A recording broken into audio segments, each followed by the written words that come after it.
Welcome back. We are here for the Between Stars and Suns, Season 2, Episode 26, Part 2 of our Mastermind Threat. So, disclaimers. I will probably use some varying accents in this episode. I have been using varying accents in most episodes, but I mean, this one, I'm just going to apologize right now if I really sound fucked up. So, there you go. And then there may be some things for my players that they may not like, and you are perfectly X cards on the table, okay? So if you don't like it, it's unfun for you. Please go ahead and just X card it, okay? I mean, I'm okay with this. This is fine. This is the last episode of the season, and I want you guys to feel like you're having a good time, regardless. So, anyway, with that out of the way, anybody remember what happened last time? We had a good time. Guinevere got kidnapped. We followed to steal her back, I guess. And we got invited to a party with an entire motley crew of our rogues gallery, I guess. I wouldn't call them all rogues gallery. We had some fellow Hargrave house members being influenced to do bad things. John Weiss is on the case of getting our fellow co-workers back. So I'm working on it. But at the same time, he's a bit of a gossipy bitch, so he has a condition. He has a condition. He's afflicted. He's afflicted. He's annoyed by what's going on and needs to vent. And Ernest is always a willing ear. And yeah, Liat is she's taking their prisoners after they took her ex-girlfriend prisoner. And yeah, she's not happy to be here. She wants and will have blood. But right now I think we were essentially set loose onto the grounds to figure out essentially when, not necessarily I guess it's a when, but not necessarily a specific time, but when this particular ritual has to take place. Mm-hmm. But that's all I remember.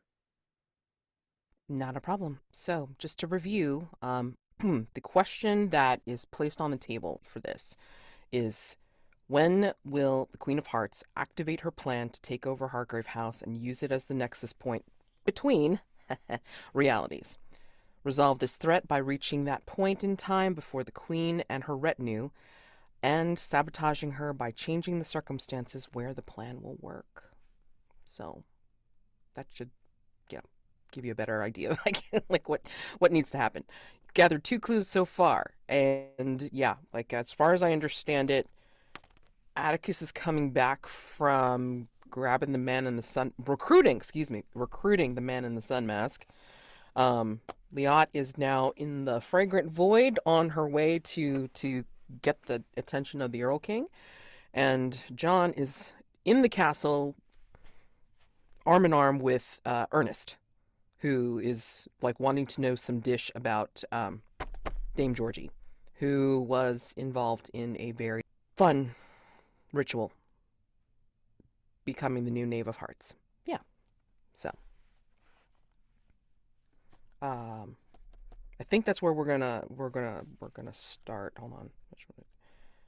So in the fragrant wine, and then Atticus. Where do you think you end up when you try to come back from grabbing the man in the sun mask, Atticus? Let me ask you that first. You said that there's sort of like this large fountain in the middle of the area, right? There's gardens, there's Yes, the flitting forest. exactly. Yeah, there is a garden with a fountain, and I'm going to say that the gardens are extensive. They have the fountain, which spurts tinged red liquid, and there's also if you go in further, you get the sense of like the giant chessboard that is also in this place. Yeah, I think we land square in the middle of this large hedge maze. Safe, but probably gonna take some time to get back to where we actually need to be. Right. Okay. Just so I kind of have an idea of like where people are. I'm gonna start with John this time. John, you are arm in arm with Ernest, who's chattering away, like, trying to bug you about, like, what's this stuff about Dame Georgie Mm-hmm. and being insecure? You know, what he wanted to dish about. And also, like, talking about, as usual, his work. Of You know, course. of course. But I think he will kind of like give you a grand tour of the castle as it exists right now. And, again, you see like all of these different like red brocades and tapestries on the wall. Um, there's like accents of gold and green and all sorts of other different colors. However, red is predominant. Mm-hmm. And you happen to get near um, a theater. It has drapery of satin and silk, of course in red. And it looks dark right now. And uh, Ernest is kind of, yes, it's like, once I'm done with this play, she will present it here in this beautiful theater for her subjects. And then this is the springboard towards my grand debut, fully seen in London and beyond. Doesn't that sound wonderful? And you actually believed her? I mean, Believe! I mean, here's what's that people are saying about London here. Like, it's we tried to kept it hush hush, but you know how people are. They love to talk about any sort of ongoing sort of travesties or any sort of unfortunate appearances or lack thereof. Ernest, well, a play, one of the most renowned plays in London that could have, I don't know, caused a cataclysmic end of the world sort of scenario, mind you. You weren't there for it. What? What? King in Shadows? Ring a bell? You, what? Oh, Ernest, you should have seen us. It was beautiful. Sir Atticus was playing the role of the chorus. Liat was a supporting role, and I was the lead, but you weren't there. You? Yes. You were the lead? I find that hard to believe, Dr. Weiss. I was a literal knight in shining armor. He is I he mean, is starting to get mad. I could approve it here right now because, well, I figured. Wait, no, I cannot. I could not take. I did take it with me. Yes. Because literally, Liat drew the King of Shadows out of me as I was being possessed, and listen, I knew that that I need that this sort of circumstance would cause maybe with like the whole dimensional shifting and that sort of thing, I thought I would bring sort of an artifact from our a trophy, as if you will, and will pull out the dented armor from like this for my bag and whatnot, and show it to Ernest. He's just agog, and then he just kind of like falls on the armor and, you got this from King in Shadow's play? And Got it. you are not changed. How's that possible? You no, and like he starts to like touch your face like in that flittery way that he's got. It's like, I don't see any disfigurement or anything. Oh How no. were you able to do that? As I was saying, that Liat took the King in Shadows out of me as I was being possessed and put it into her servant, who got blasted away, unfortunately. Oh, oh. Um, They never got put back together quite right. She was always struggling with that. I think that bothered her the most out of all of us. really? Yeah. Something actually bothering our beauteous. Speaking of more things that are bothering her, this is probably why, currently speaking, Hargrave House is a little bit at odds with it, because where Liat goes, everyone else would follow. Because, well, Sir Atticus has his own uh, stamping to the drum, and I cannot really argue all that well with Liat. Wait, So what? certainly when you're not here, Ernest. That's another thing. Wait, she has our resident brute underneath her spell?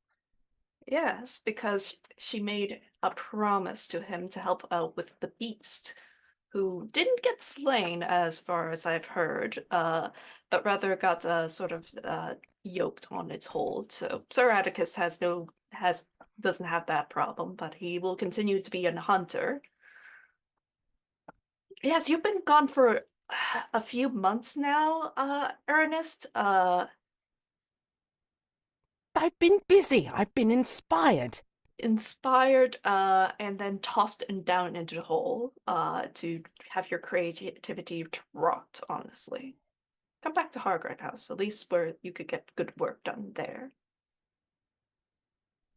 You saying I should incorporate Hargrave House's tales into my work? Sure. I'm just saying don't work for the Queen of Hearts, because she won't let your stuff see the light of day. Or make it seem as though a play within a play, you'll be performing to no one, even though you may think you are. You've seen Hamlet, yes? Yes, of course. I've been able to play to Yorick myself. Mhm. Why? Well, she would effectively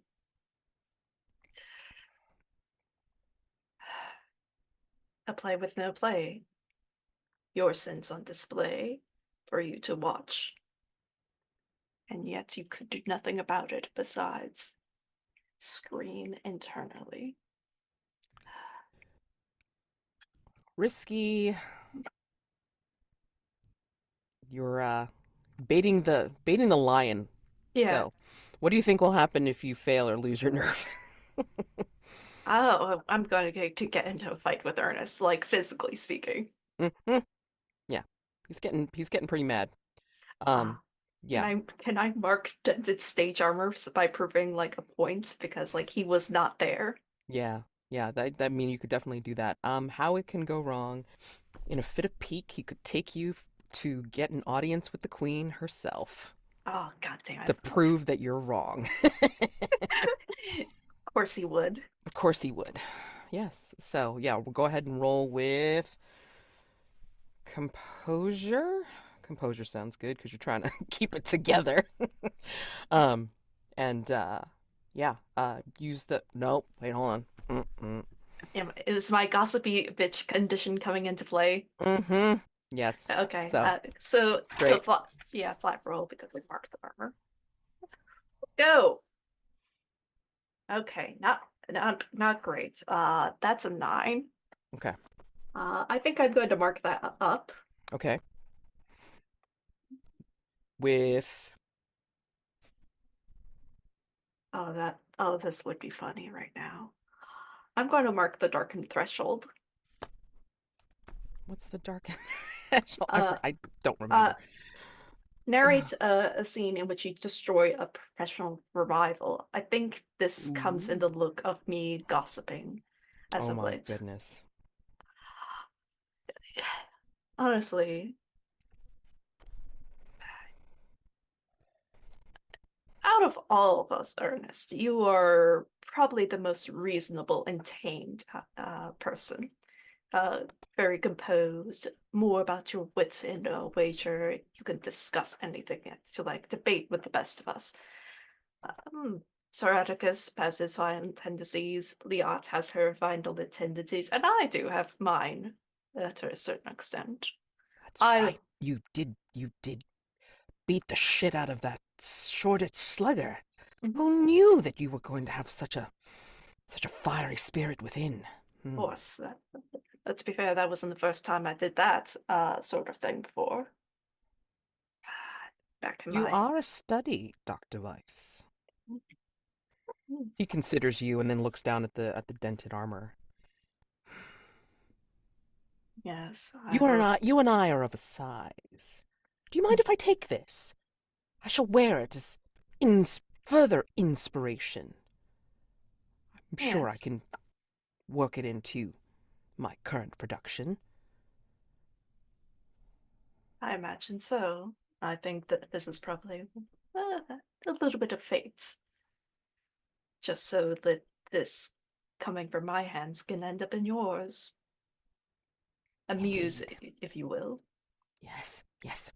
Yes, indeed. Mhm. And he starts to pull it on, like, right there on the at the entrance of the theater. And he puts his work aside.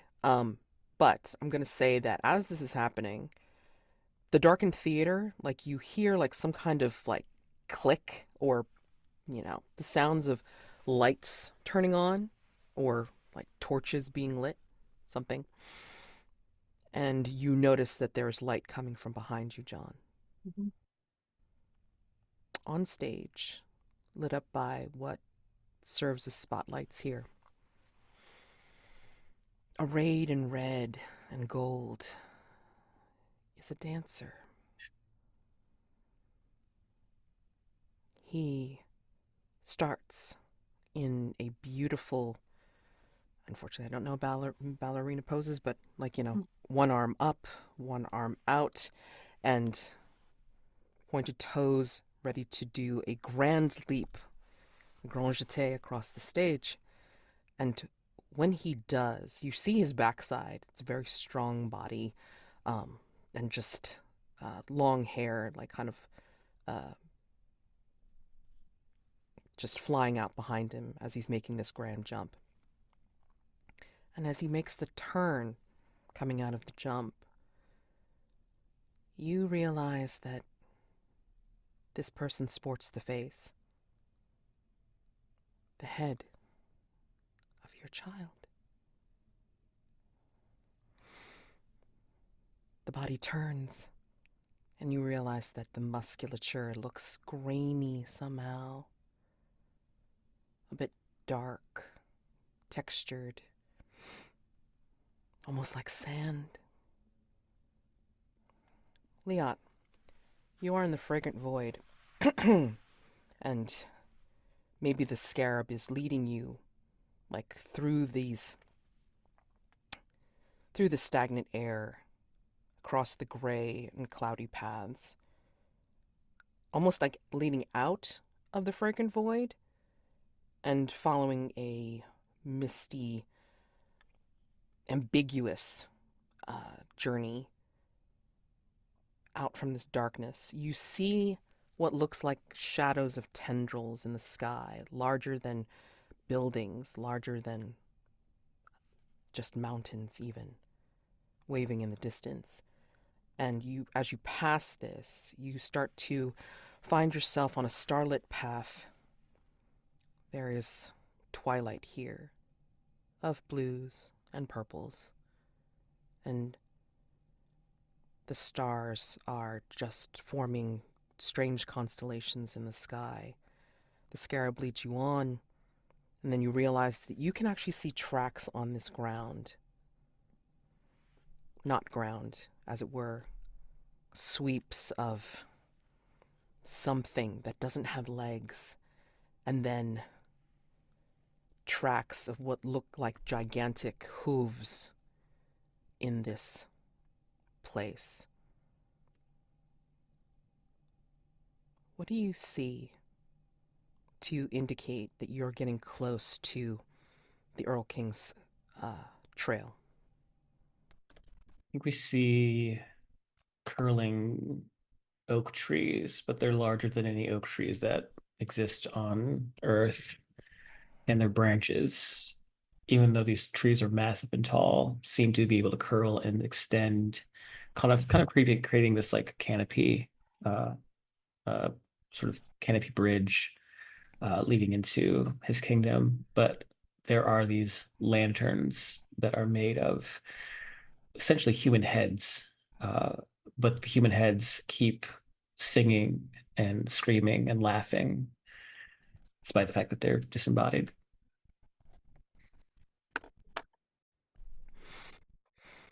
Are they saying anything that you understand, or singing anything that you remember?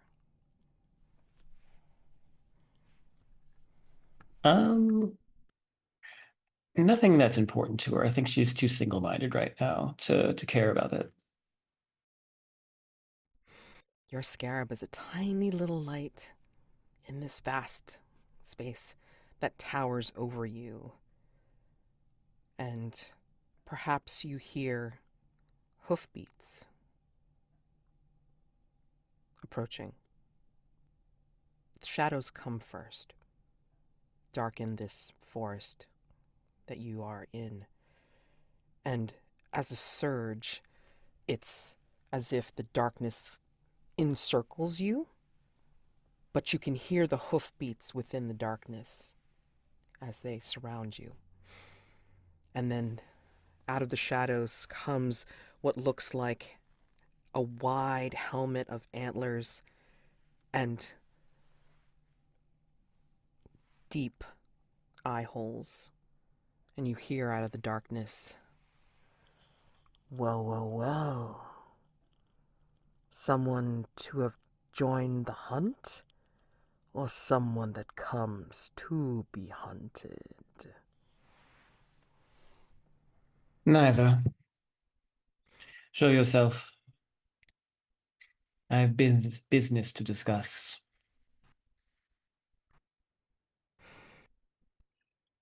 You presume much, little one.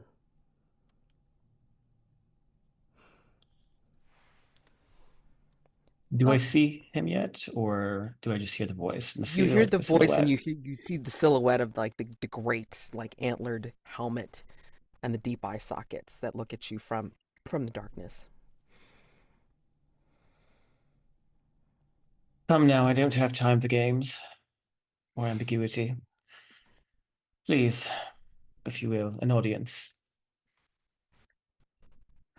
The shadow shrinks down to maybe a bit taller than you. Um, and then like out of the darkness walks out a man who is shirtless, wearing what look like a combination of pelts and deerskin and skulls at his waist. Would you say that he is inhuman? Yes. Okay. He just In that looks case, he just takes on that aspect, yeah. in that case, And I'm going to he does have roll. that mask on. Yeah, Yeah. I'm going to try and activate my Mother of Monsters Sure. move. Okay. So I've got to roll with Yes, presence. please. Let me go ahead and get that. Does my scheming condition affect this? Yes. Okay, well, in that case, I am going to. I've already marked my scarab. So I will I will say that I've come in with my Empress style walking stick with the brass handle and the ancient language engravings. So I'm gonna use that to make the roll flat. Okay. Ooh, thankfully I did that. Because that is a presence. Hmm. That is an 8 total. Okay. So on a 7 to 9 with Mother of Monsters, they agree to a civil meeting with me. And during the meeting, I get to ask them 2 questions, Hmm. after which you get to introduce a complication or condition. Yep. Okay. So I think, as he comes down to closer to your size and he presents himself, he will use one muscled arm to bring it around and clasp the edge of his helmet and then lift it. And you see he's beautiful in a very swarthy, rugged way. And he just looks at you with eyes of stars. And he takes the helmet and tucks it underneath his arm and then kind of like makes a wave with the other hand, and the darkness starts to dissipate behind him, and then you hear the hoofbeats start to ride off. You are daring, I give you that. Come, let's sit, and you can tell me why you need an audience with me. Yes, but first, well, I do appreciate you taking this more palatable form. I do appreciate honesty. Please take the form most comfortable for you.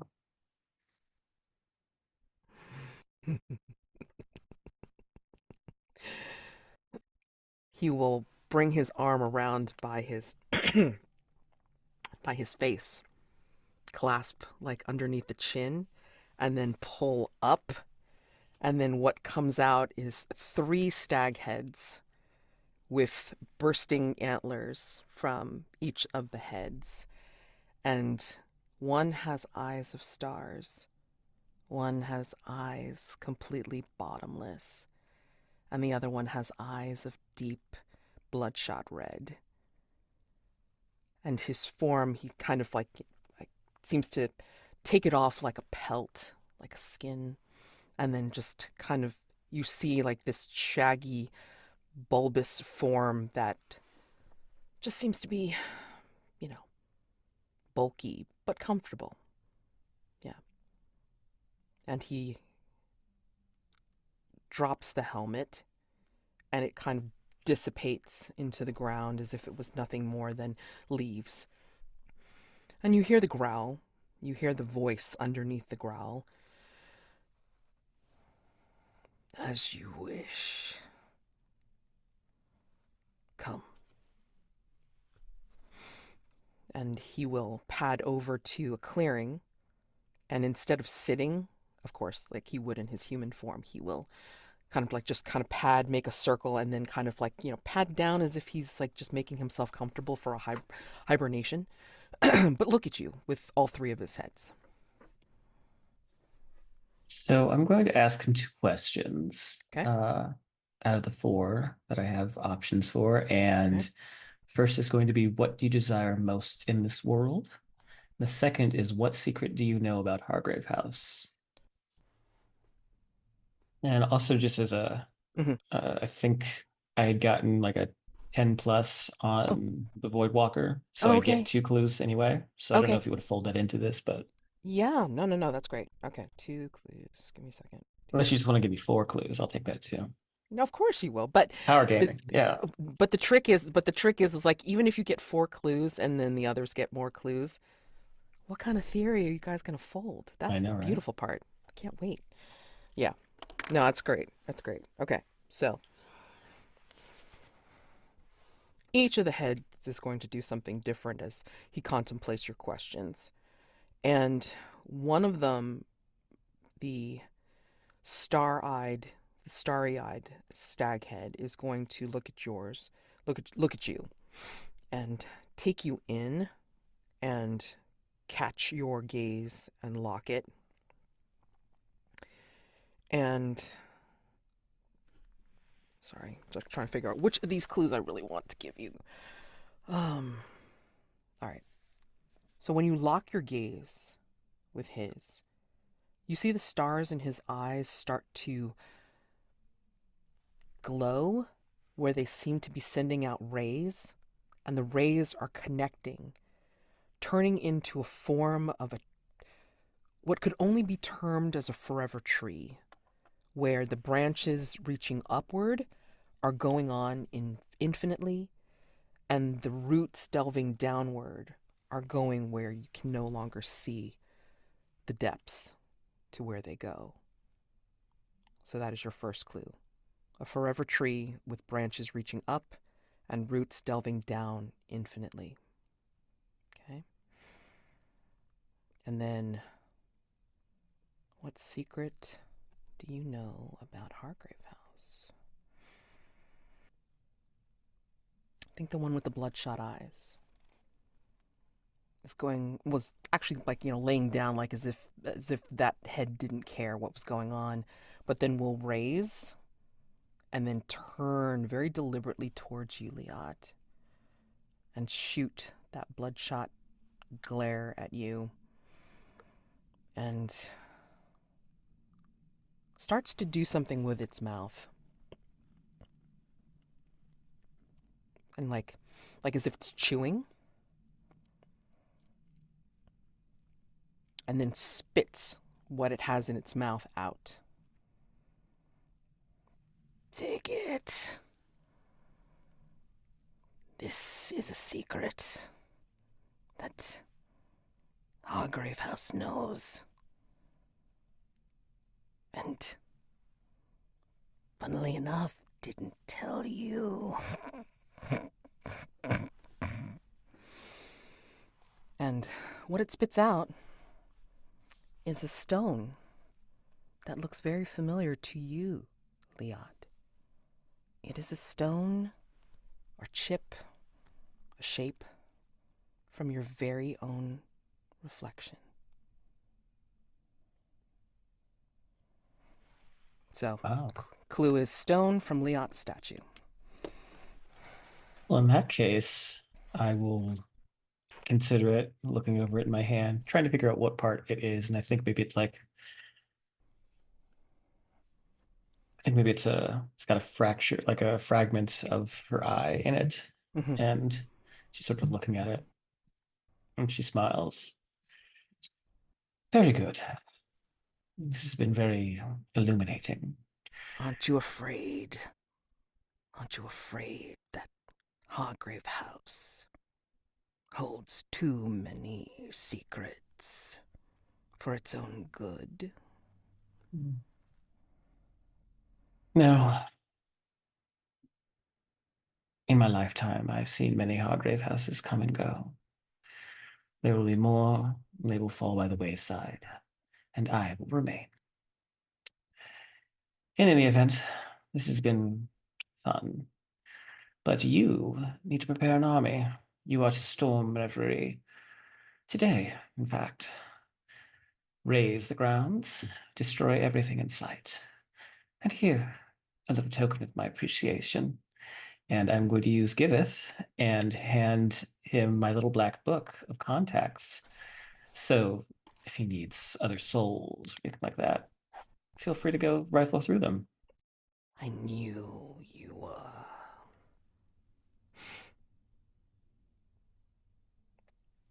full of plans.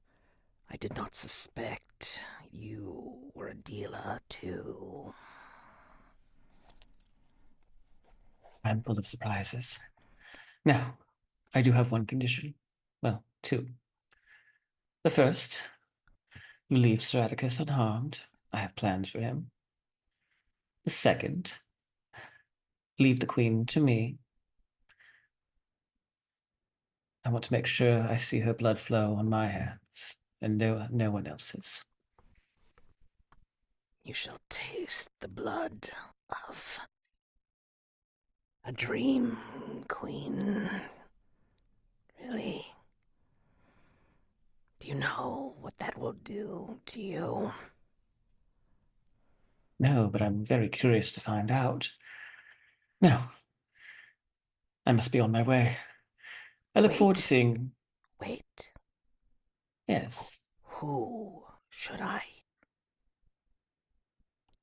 Who should I designate as my target then, if the queen is yours? Oh, everyone else.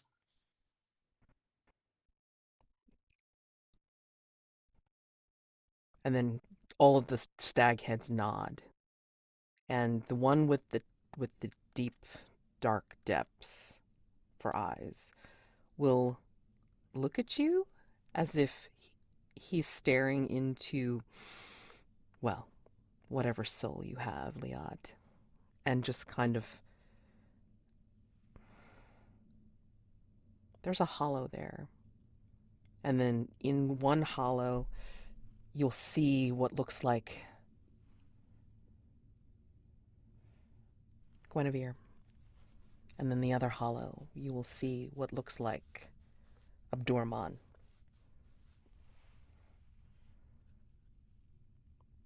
And you will hear in your head,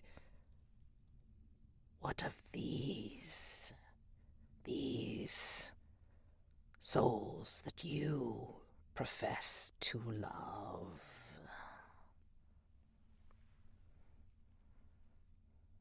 Take them peacefully, if you must. You will nod and bow. Otherwise, I want Reverie completely destroyed. Make it your greatest hunt. All the heads laugh at that.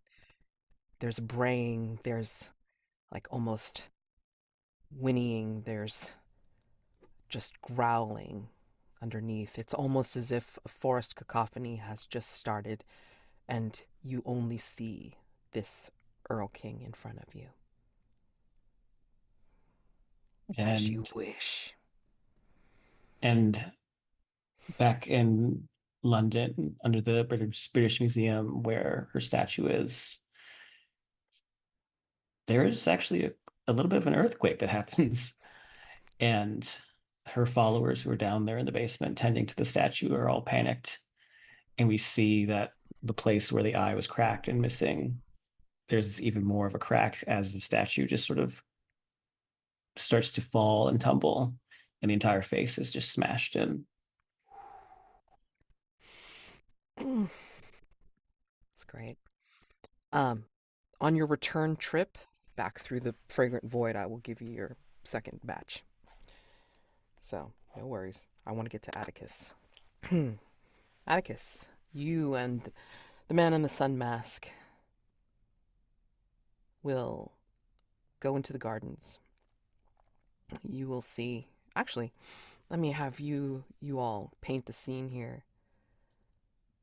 What if this garden shows its former splendor, but has now been corrupted by the Queen of Hearts' drain on their power?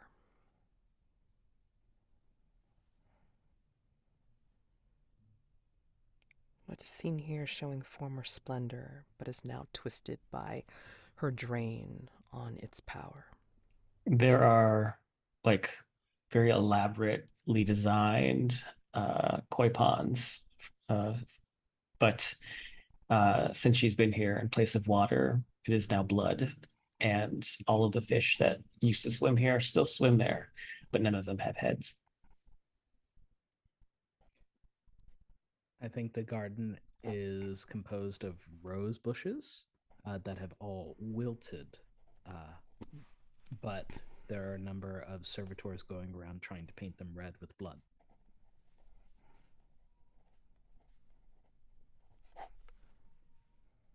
The land itself smells of rot. as though it tries to breathe under all of this gore.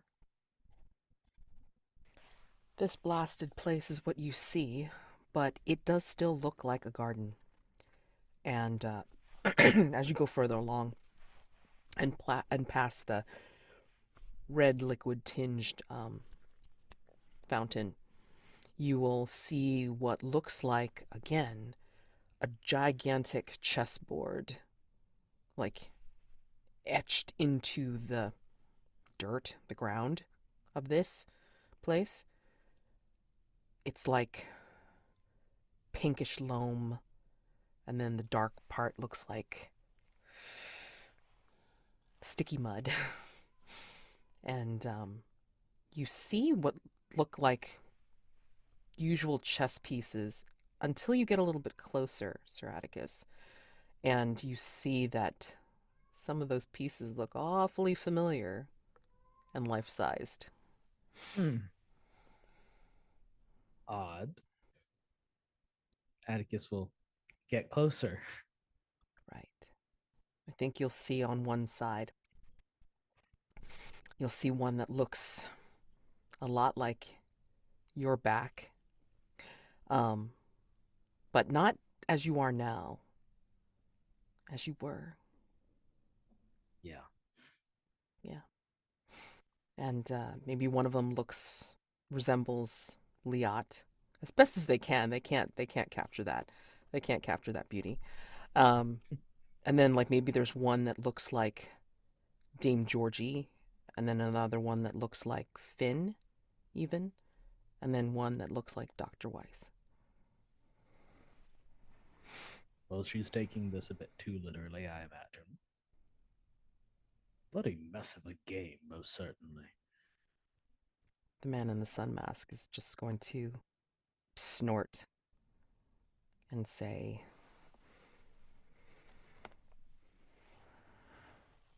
"Such is the drama of one who tries to look beyond her own reality and tries to put the pieces on the board, not realizing that there are other ways to affect and influence. This is a messy thing." And that's how you handle it, then. Keeping the game small rather than big sweeping gestures. And he'll motion to the board and Reverie in general. Nudges, touches. I never said I affected outcome. You hear a laugh behind that, though, when you hear him say that. This is starting to get above Atticus's pay grade. I think he's gonna want to get the man in the sun mask out of the gardens and to someone who can actually coordinate everything a bit more. Maybe Liat. Maybe John. Okay. Alrighty. But I think as you are taking the man, gotta give him a different name because it's just like man in the sun mask. Got it. Anyway, as Sonny. you're Sunny. Do you call him that out loud? You Come along, too? Sonny. Come along, Sonny chap. Can't believe you. Oh, I have not heard that name for some time.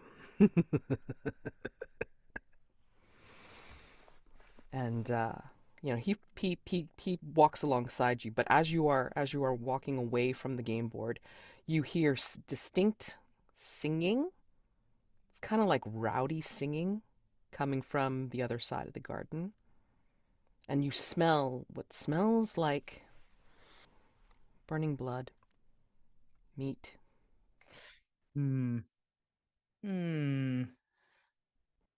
Should check it out at least to make sure that it's not a threat or something that is gonna jump at us while we're dealing with the queen.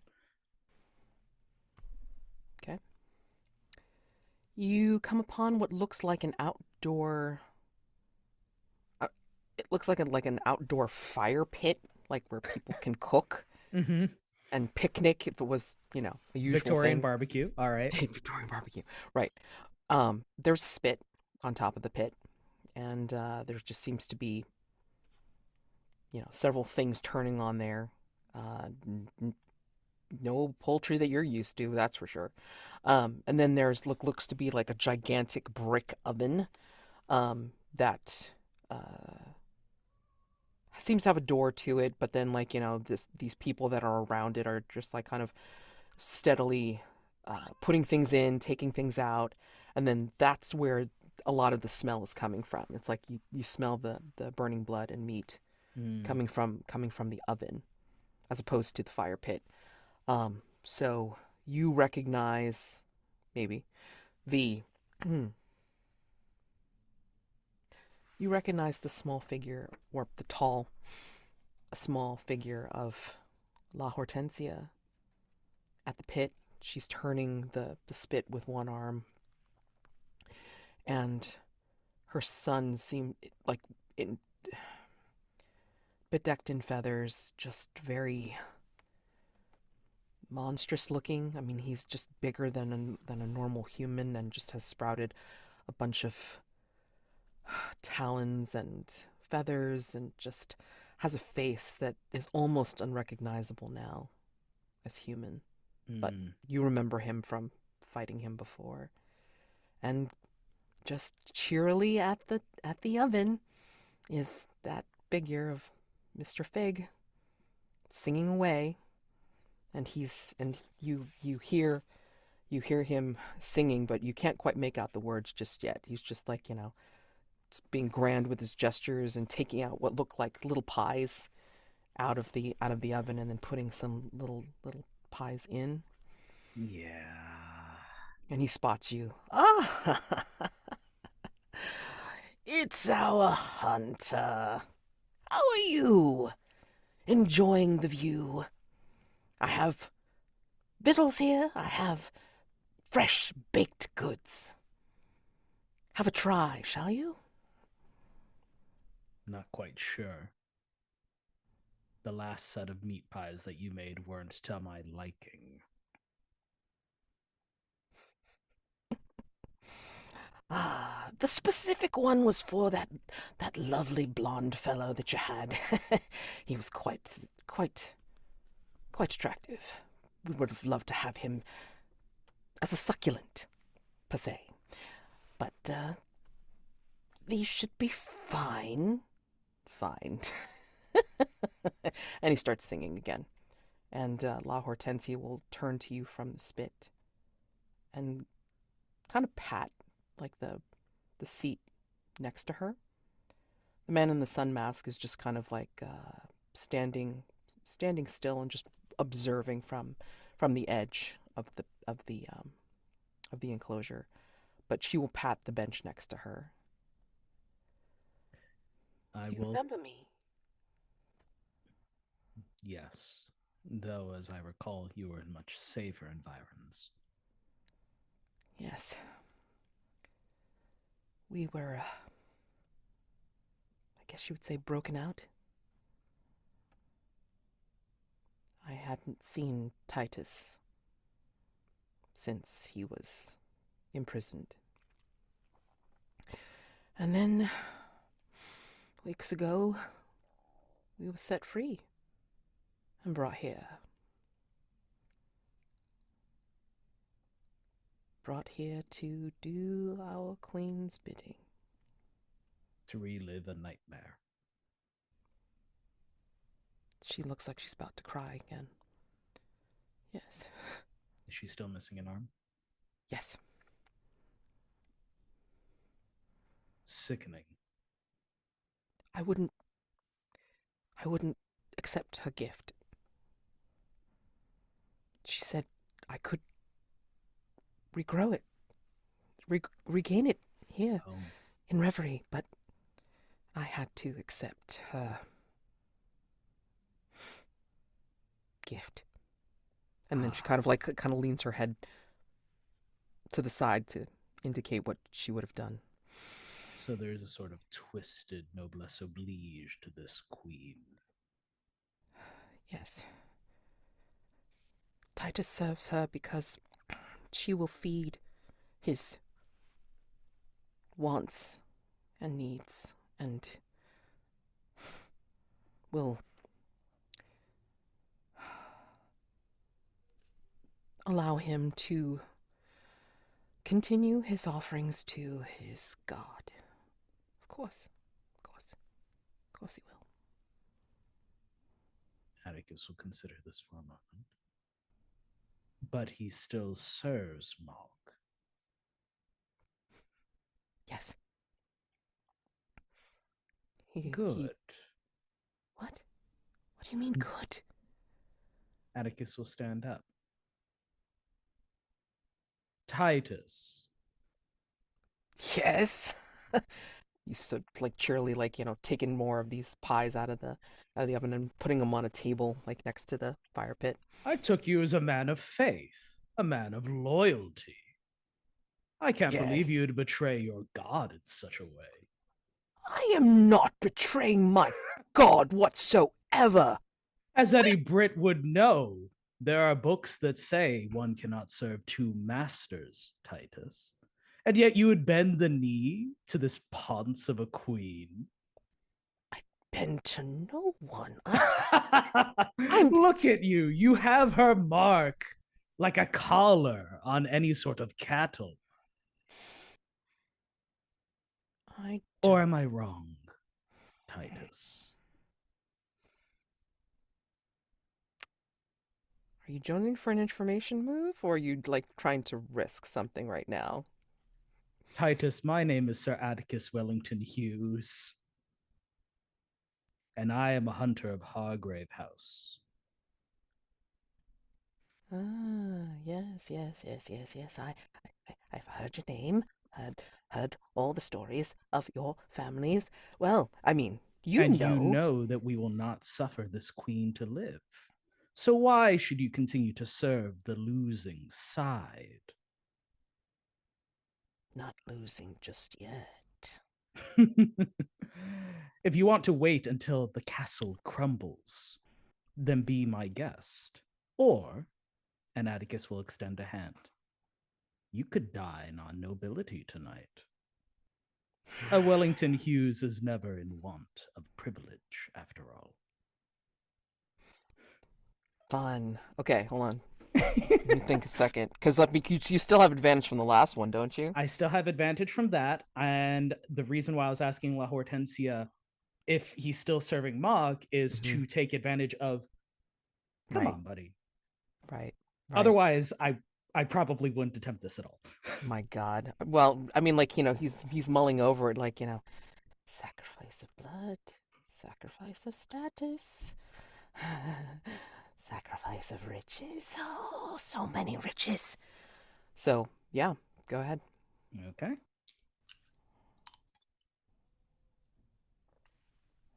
Uh, 5 plus 3 plus 1 is 9.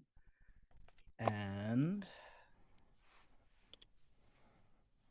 I would like to mark the Mask of Comedy to bump that up. Wait, hold on. Do I need to? Hold on. In want of privilege, 7 to 9 will require something in return. 10 is just period. They do it. I'll mark the Mask of Comedy. It feels appropriate. Okay. Narrate a flashback to a time where you were ridiculed for defying the expectations of a social role you occupied. Do you want to go ahead and do that now, or do you need a minute? Of course.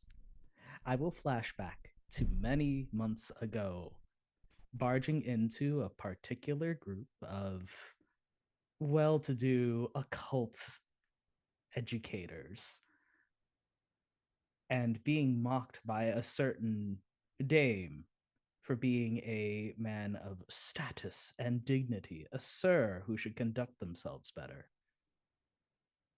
But at the end of the day, I think that straightforward nature endeared me somewhat to them. I think here, looking at Titus and being absolutely straightforward, I am a hunter of Hargrave House. Destroying this queen is what I am going to do.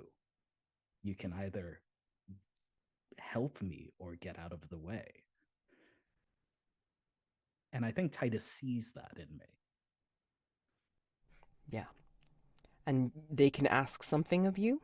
I Or rolled you... a 9 and I'm Right. using Oh, the but you math to bumped it bump it up. up Yeah, to yeah, a yeah. 10. So Yes. nope. Nope. Okay, so they just do it. All right, great.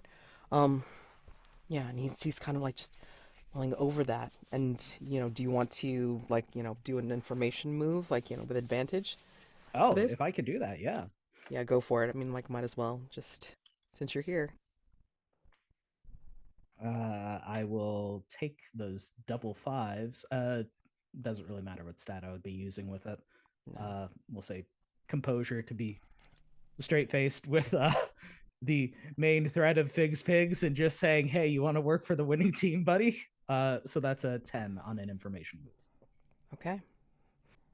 I think in return, he's going to... Yeah. He's going to say, like, as he's mulling over it and, like, smiling and just, like, enjoying the prospect of this. Sacrificing status and riches and blood. It's all here. It's all here. And he will immediately snatch up several of those little pies that he has. And then you realize it's like they're not really pies, they're like actually tarts. Mm-hmm. And he'll kind of like, shove them in your face and say, "To celebrate, let's eat." And these are blood red tarts. And even fresh out of the oven, they are still beating like the exposed hearts that they are. That is your clue. Okay. Blood red tarts, still beating like exposed hearts. Heart tarts. Yes. Okay. And so we have recruited the Figs for this nascent resistance. But this is where La Hortensia will kind of like, pull at your sleeve and...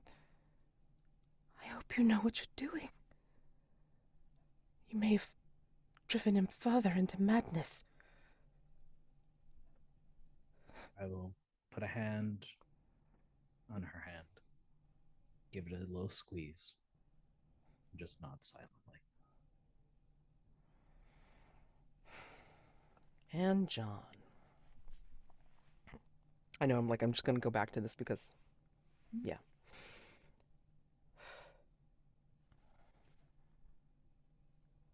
Yeah, you see the face of your child dancing on the stage. The parts that you had that were more external, of course, are visible now. This being is here, alive, supposedly. And Not by my hand, though. no, not by your hand. What memory does it bring up when you watch this being dance? It reminds me of the first time I watched him dance on the stage. And how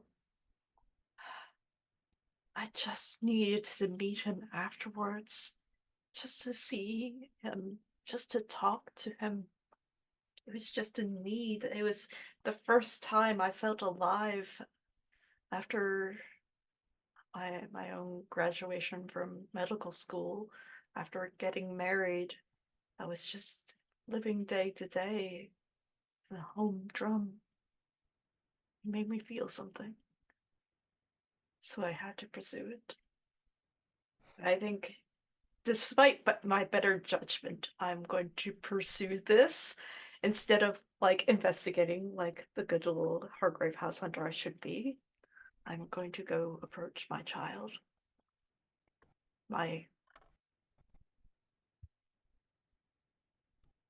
Is it really my child? Or is this place haunting me? You draw near. The spotlight lovingly follows this person as he dances. He twirls and spins and lightly leaps from foot to foot, drawing distantly away and then back again, almost as if he's not quite seeing you, but you haven't quite gotten close to the stage just yet. You're sinking in this memory of your love. And I think finally there's this choreography to it where it's wild but yet very restrained, as if it's several productions done at once. But he is the lone dancer on this stage. Finally, he ends on first position, arms out in front, and looks down past the stage edge at you directly and smiles and says, "Hello," Hello. in that voice that you remember.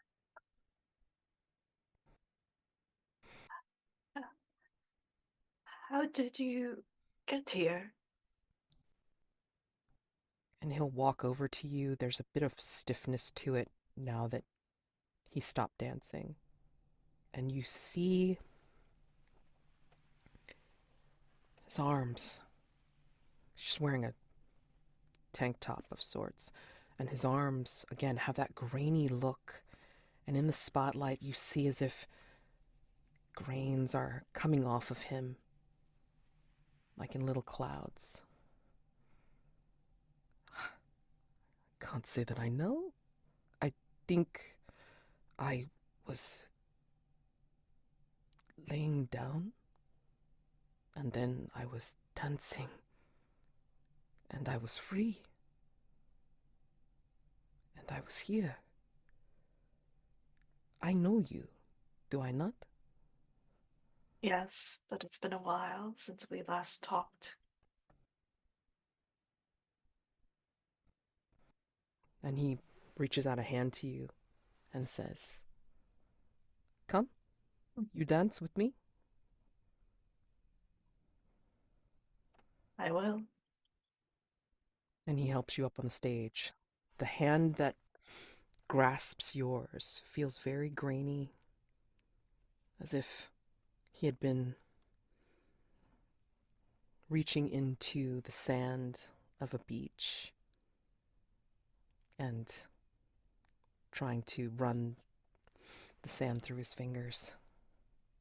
But it's still firm, it's still warm, and he gets you up on the stage, and the camera sees the two of you look at each other in a profile shot with the spotlight softly on you both. So, John, Mm-hmm. you are up on the stage with this person that sounds so much like your Dimitri. Yeah, What do you do?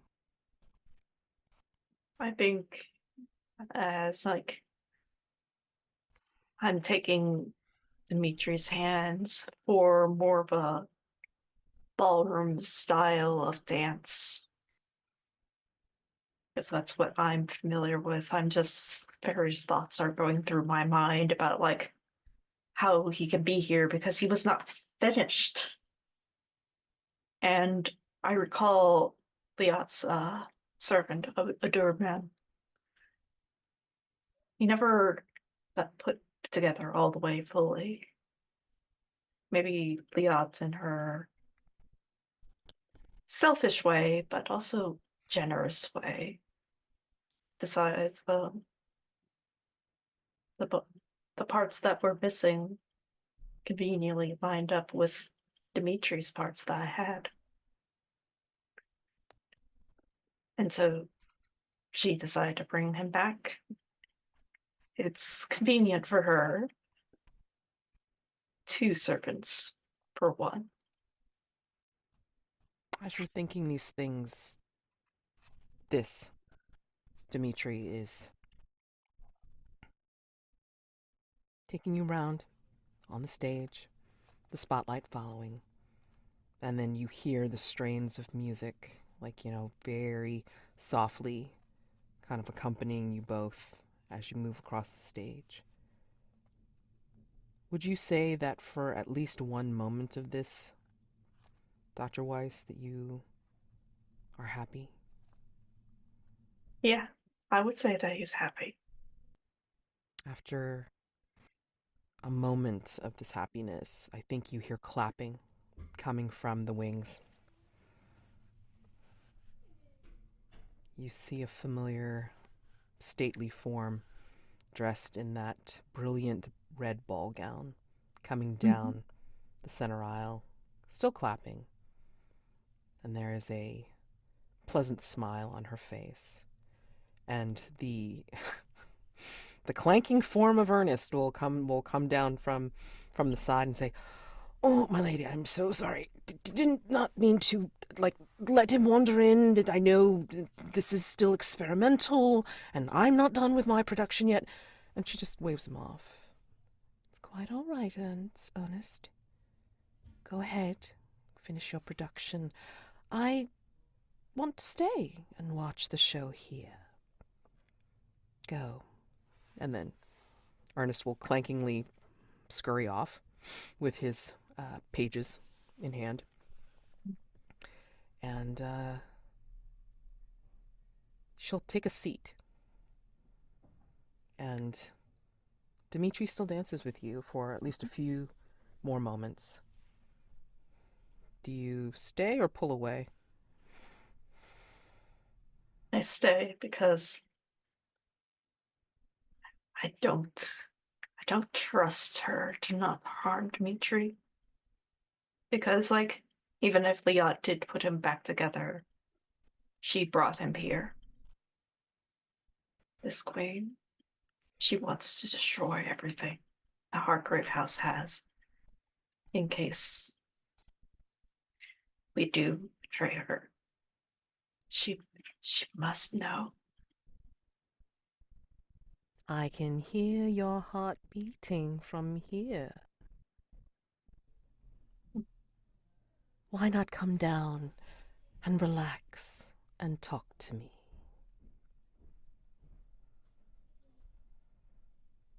I think at that, I pull away and I can kiss Dimitri's hands. Grainy underneath your lips. That's all right. He will caress your cheek. And then I let go of his hand. And I shall approach the Queen of Hearts to sit next to her. Dimitri will continue to dance, hearing music that I guess only he can hear, because you no longer hear it. She is very much next to you, and will just cross her legs in her big gown and say, "So, have you been enjoying your visit so far?" Giving you that very pleasant but toothy smile. You have a wonderful kingdom.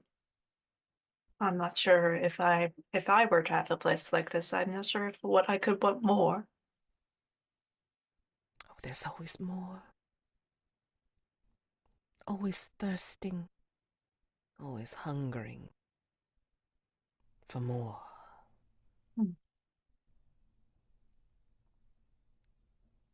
People are always hungering for what sustains them. What sustains you, Doctor?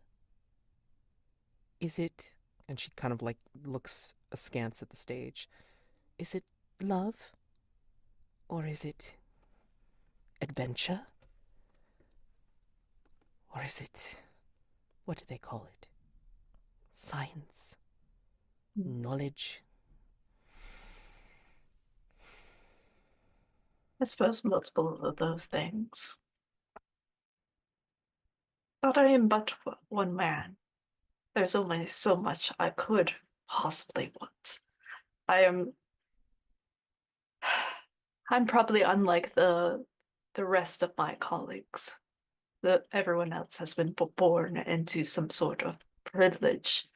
I'm just middle class. I suppose that gives me the luxury of a thing I don't think you could potentially ever have, which is satisfaction.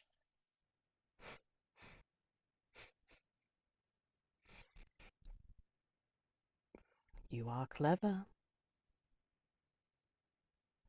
You are valuable. Because otherwise, why would Hargrave House recruit you? If you weren't important in some way to their mission, yes? Yes. Well, you could be important to us. To me. If this is what you want, spending time with him, then you can have all the time in the world you want. You just have to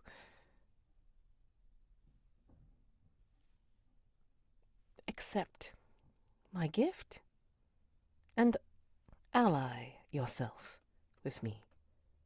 Simple, yes? I am not so easily manipulated like Dame Georgie. You cannot get anywhere through with me through flattery or intimidation. Oh, far be it from me to intimidate again such a clever individual. No, I am merely offering the chance to spend time.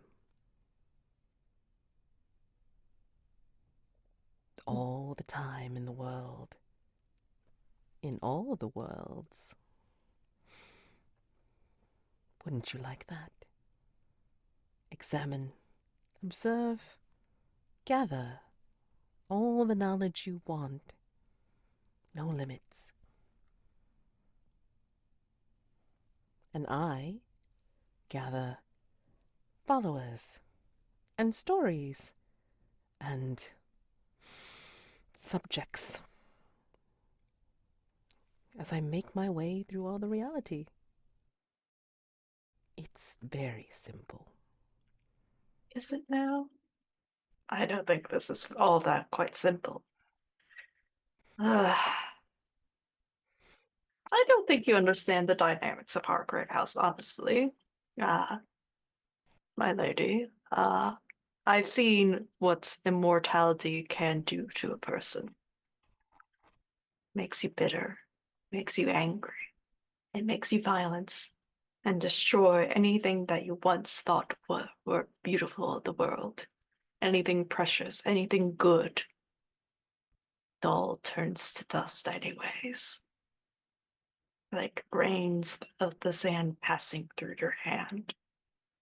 Grains passing through my hand, just like time passes through this hourglass. As she raises her hands, it starts to form in her palm.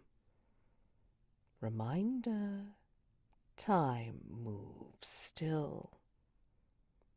You have until this runs out to make your decision. Choose wisely. And she will rise and move in a grand swish and gesture of brocade and silk. And then she is gone. And Dimitri continues to dance.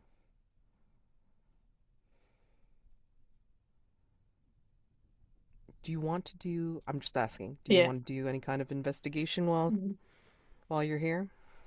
I think so. Because the Queen of Hearts obviously has implied that she has had something to do with this. So I'm just looking for any signs of like tampering with Dimitri because Yes. because I do want to take advantage of this gift. But I don't want him to be under her influence. Roll, please. Information move with... It's a strange place. Could be Yeah, sensitivity. because like nine, it's Dimitri was any more body parts, then I probably would have argued reason, but Yeah, no, yeah, this has got to be sensitivity. sure. God damn it! I wish it was a reason. That's a 9. Okay. I will ask it. Is it going to be a condition? Because if it is, I'm going to have to mark it mask anyways. Now I'm going to apply a very big complication to this. Oh no! Okay. I'm Because scared. it's fun. All right. So scared. So you watch Dimitri, like your eyes go from watching the Queen of Hearts leave the theater, and then like your eyes drift over to Dimitri, and you watch him dance. Again, he is doing what looks like several different types of choreography all at once, you know, um, outside of the ballerina, the ballet that he knows. And as he moves, you notice that the sand on him is starting to grain into, as the little clouds that you saw earlier. But then in the air, they're forming what looks like runic patterns. And that is your clue. Black sand swirling in runic patches. Runic patterns, sorry. I can't even read my own handwriting. It's great. Black sand swirling in runic patterns. And then, as you're watching this, from the side of the stage, from the wings, comes what looks like the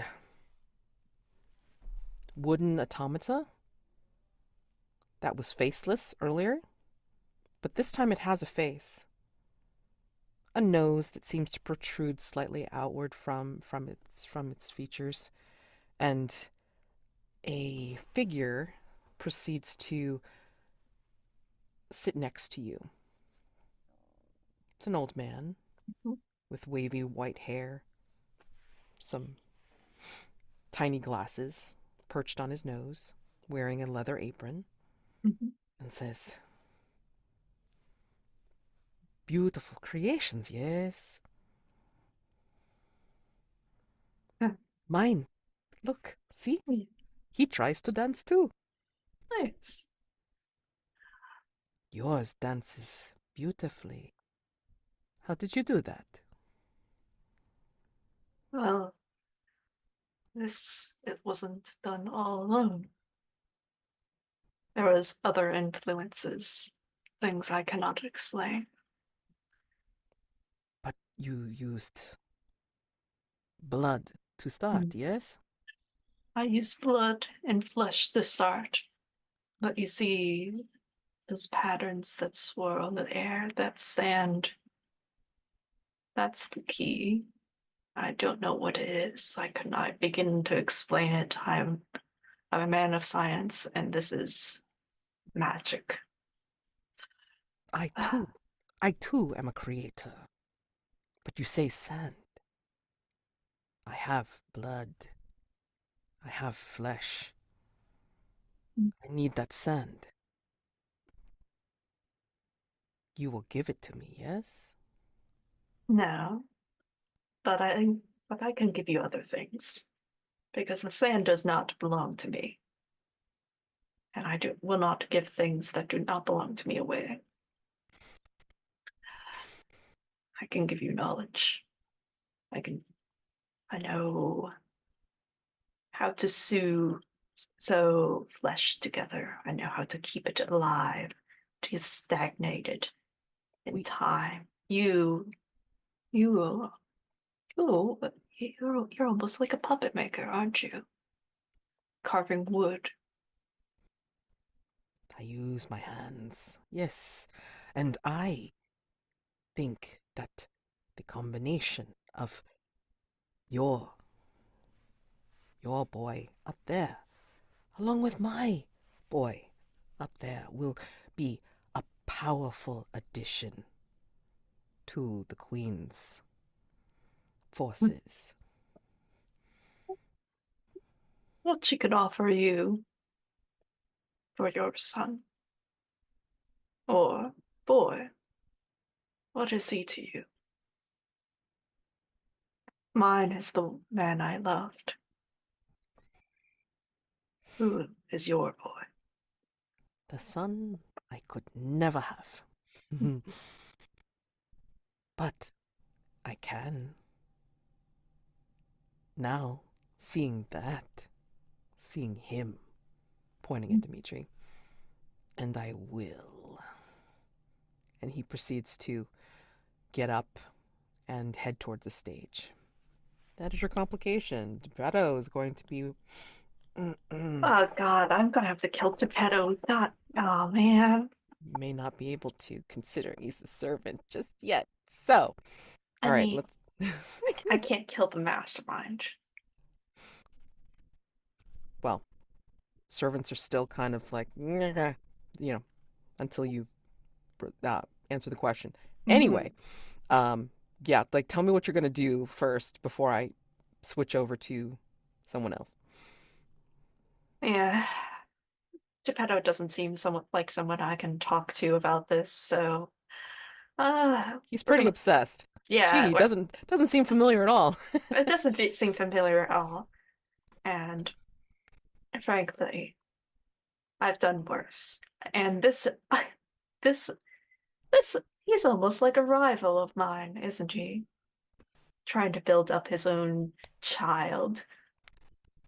Let's take him down a peg. Let's destroy him because, well, I really do not want to remain under Liat's thrall forever. And, well, going to need more body parts. And, well, Geppetto, yeah, he has plenty.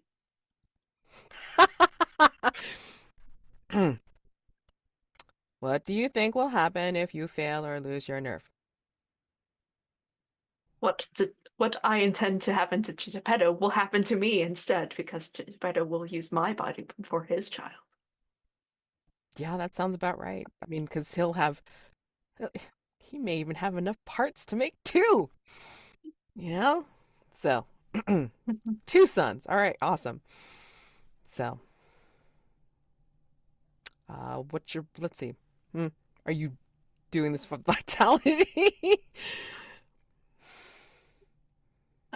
It's probably gonna be with vitality, just trying to like stab at him with a scalpel. Nice. Uh, And oh boy, marked by Geppetto, he could be very aware of you, so I'm gonna hold that against you. So, what do you want to do? uh, Disadvantage, or do you got something? I mean, I do have a thing. okay. I have a bottle of Dr. Roken's botanical elixir for men. We got it from the slugger threat as a sort of like sort of a strength builder sort of type of item. So Are you planning on? I'm planning on like downing this thing and then just going to like use like the sort of adrenaline rush to like take out Geppetto. Absolutely. So you do roll straight with vitality. John's juicing, exactly. John's juicing. Yep. Oh my God. Surprisingly, John is good at violence. That is a 10. We know this though. We've seen you beat up the Shoreditch Slugger for Christ's sake. Oh my gosh. Okay, great. So That's my boy. tell me how this looks before I switch over to Liat. What do you do after you juice? Like what happens to you? Oh my God. I think after like John takes like this experimental drug, like his nose starts to bleed a little bit and like he gets a wild eye uh in his manners. He's gripping very tightly the scalpel and he stabs it into the back of Geppetto, trying to make way through between the second and third ribs, trying to like get it at his heart, because once that's there, he can easily bleed out. Because well, we need limbs for the child, because the hands, even though Geppetto like has word worker's hands, they still they're still they have a quality to them. They're hardy, and they're much softer than sand. There you go. So yeah, I mean, you tear at him, grab some body parts, which you are welcome to have, but his head will just kind of, you know, splutter at you while spitting out blood. What do you think? She's going to let you get away with this? You are not better than me. You think so, but you are not. I don't need to be better. I just have to be smarter. And on your snarling face, we're gonna switch over to Liat back in Fragrant Void. Liat, you are traversing the.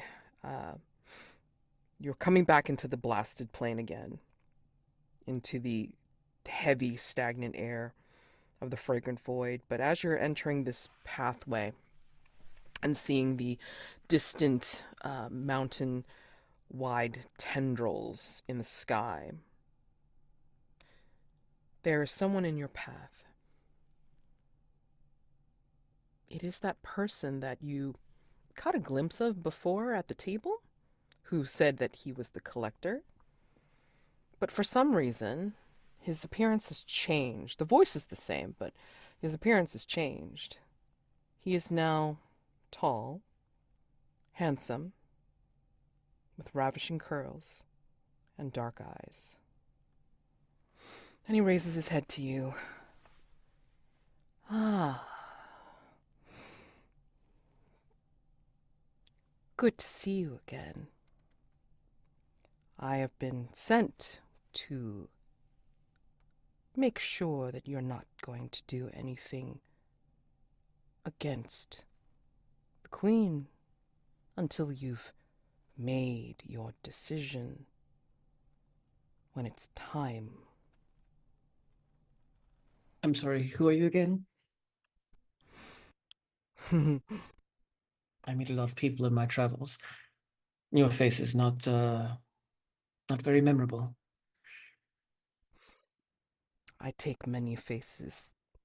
You might have remembered me when you were at the Phaedonic Society, and I told you what we were. And Oh, this is where the you. tentacle starts to come out of, like, back of his neck and, like, around his head. Oh, Yes. yes. Well, it's a lovely form that you decided to take, a lovely host, but I really must be on my way. And he steps right back in your path. I'm sorry. We just need to make sure that you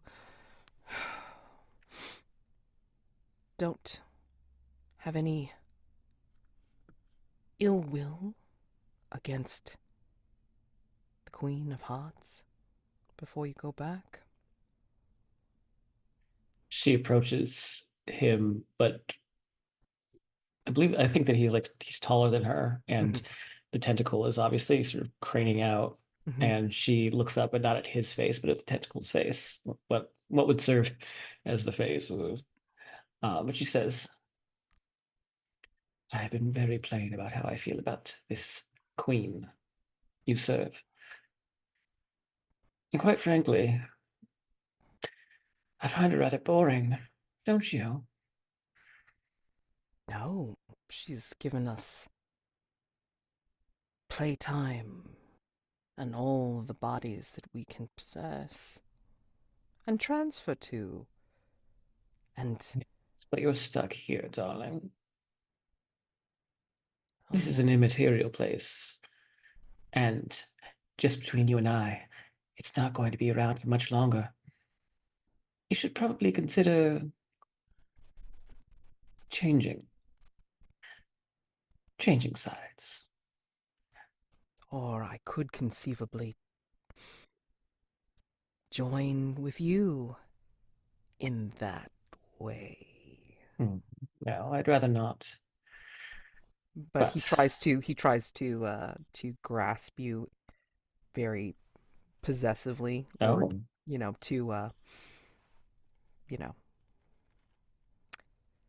Well, basically, he's going to make very clear that, you know, if you do not agree to come back Is he putting a as, hand on me?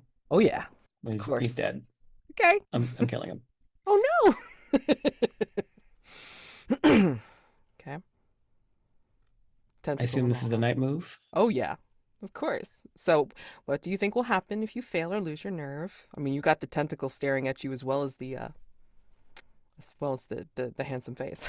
Yeah, I think what could happen is more of these butt aliens will burst from his body and Mhm. subdue me Yes. and use my body as a vehicle. Yes. So, like, the way it's worse is that they will not only use your body as a vehicle, but they will also experiment and say, hmm, immortal? What if we break off pieces and inhabit different pieces? Will we be immortal too? Can we regrow into a full person? You know, so they get ideas, you know. So that's how it's worse. I don't like to stifle creativity, but I'm gonna have to. Yeah. Um, How are you and planning like, on taking them out? Just out of curiosity. oh yeah, I'm destroying them. Okay. Um, Vitality or sensitivity? What are you using? Magic or yeah, if I melee? can use magic, I would like to use some magic. Sure. Um, Yeah. yeah, it's a 9. Tell me what this tell me what this fight looks like. How you subdue him or do whatever you plan on doing with magic, and I'll tell you how your life's complicated.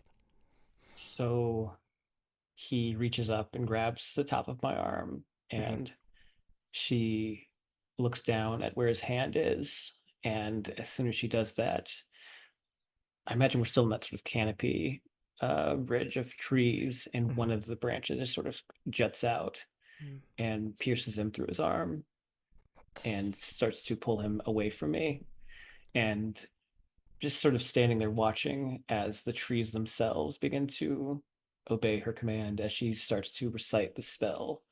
And all these sort of like sinewy vine like branches begin to jut up from the earth and tear at him and come up from the canopy, the treetops, and descend upon him until finally he's just sort of like impaled by dozens of branches. And he's not, I don't imagine he's dead because it's, he's being piloted. He's basically just a meat puppet, but he's at least like suspended in air, just sort of caught in this sort of tangle of tree branches. Yeah, I imagine that maybe like, you know, the tree branches are starting to kind of like edge around his face, but as they're doing so and like kind of like gripping him to kind of keep him still, I think he's yelling out of one side of his mouth and saying, "You may have forgotten, but reality doesn't." And I think this is where a little gross, but I think like, you know, maybe the tentacle comes around from the uh, back of his neck and then tries to pull away from his form, but then like maybe one of the tree branches like kind of spears it or what have you. But then I think there's a reaction to getting the tentacle speared, and there's a flash of light, and I think you're going to find yourself, you can't see yourself, but you will notice that your hands don't look like, you know, your hands, and you're not wearing what you were wearing when you had left um, Reverie. You're wearing what looks like, for you, the ugliest dress that you've ever seen. It's plain, it's pastel, and you're wearing Off the sensible rack. shoes. Yeah. Um, Your hands are smaller, more pale, maybe. You seem like you're a weak individual.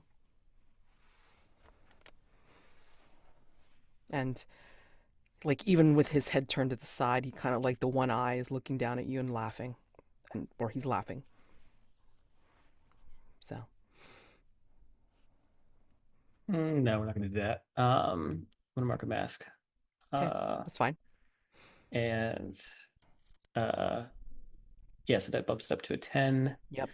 Um, Well, you haven't pinned. I mean, like if you want to back it up to that point, I like to for back it up different to sure. that point, and I think he's he's laughing and Mhm.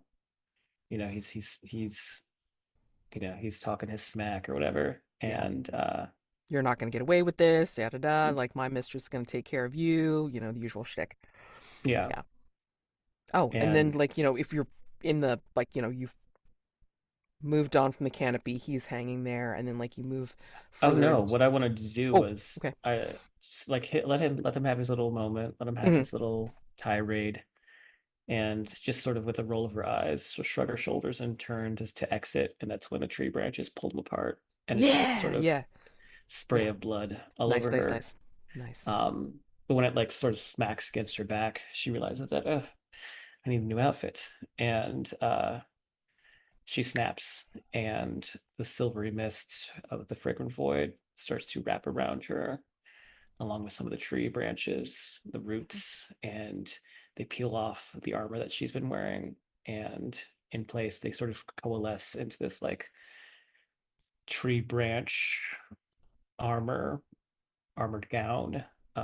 Uh, that's sort of laced with the floating sort of gossamer silver of the void. And it also makes a really cool like broadsword that you can carry around too, because why Right. not? Well, since you're here in the fragrant void,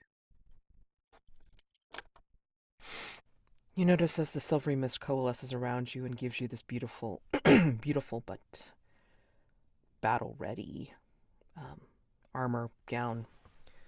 You notice embedded in the shoulder, like what turns into the shoulder of your um, gown, is almost looks like a oh god, what the heck do they call it?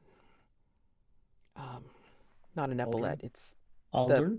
pauldron. Thank you. Oh, Embedded in it is a misshapen shard of obsidian.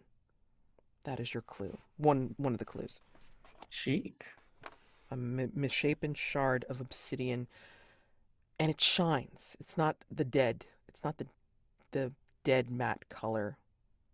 For some reason, it shines, and as you look into it, and then look at your reflected face, eye, and you say that the image of yourself winks out, and you get this shimmering vision of ivory flowers, ivory roses that start to become painted on their edges with dripping blood.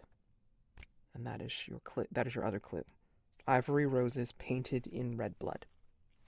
Fabulous. Okay? Yeah. So I think sort of donning this new armored gown, she takes up the sword that's I imagine is sort of like the handle and the guard are made of the branches, but like the sword is actually made of like the silver of the mist of the pregnant void. Nice. She just sort of jams it into the space in front of her and cuts open a hole so that she can get back to Reverie. Let's take a look at this thing now. 8 clues on a 4 complexity. I think we can try for an answer. Okay. All right. So, again, for the clues for the recording, 3 stones, 1 red, 1 yellow, 1 blue. The seed of an idea. A stone from Liat's statue. A forever tree, branches reaching up and roots delving down infinitely. Misshapen, sharpened shard of obsidian. Ivory roses that become painted with blood. Blood red tarts that still beat like the exposed heart. And black sand swirling in runic patterns. All right?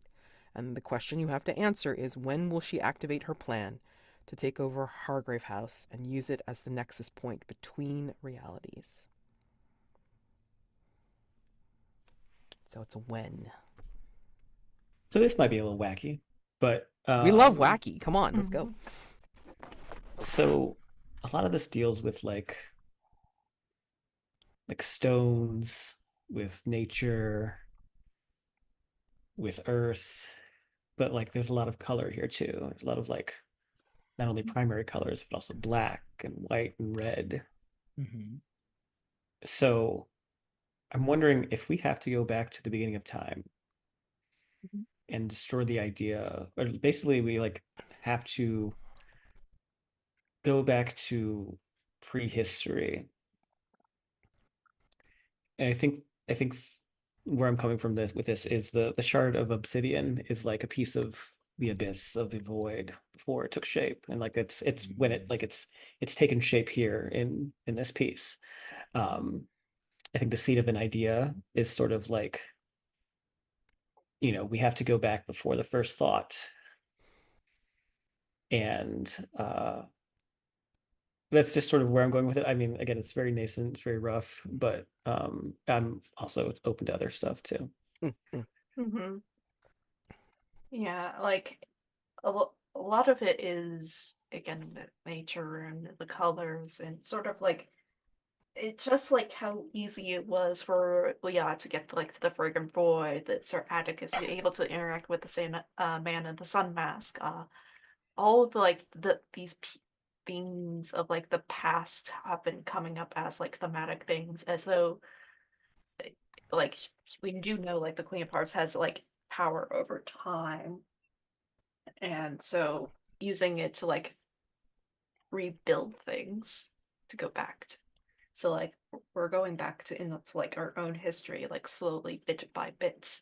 So it definitely, I think, like we need to go back to like when the gods were young and they make play. So like the idea of like who started Hargrave House could be controlled, and that it is her in charge rather than Queen Victoria or something like that.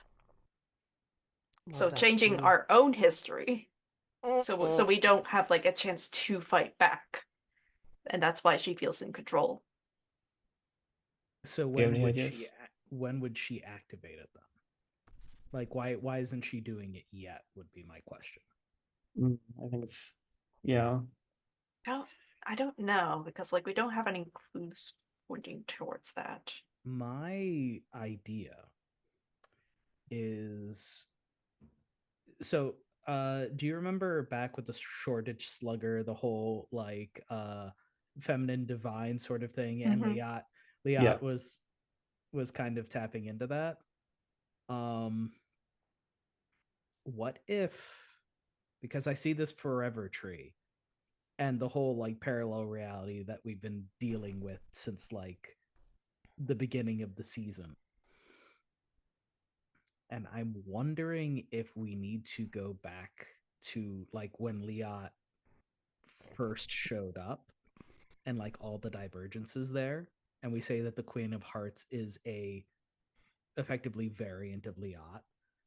Oh, All It's right. the modus operandi that the Queen of Hearts has gone for is, I'm better than everyone. I'm going to recruit what I can. It's very in touch with blood, but not quite divine. She went for the vampire route as opposed to the walking god sort thing that the Liat we know has done.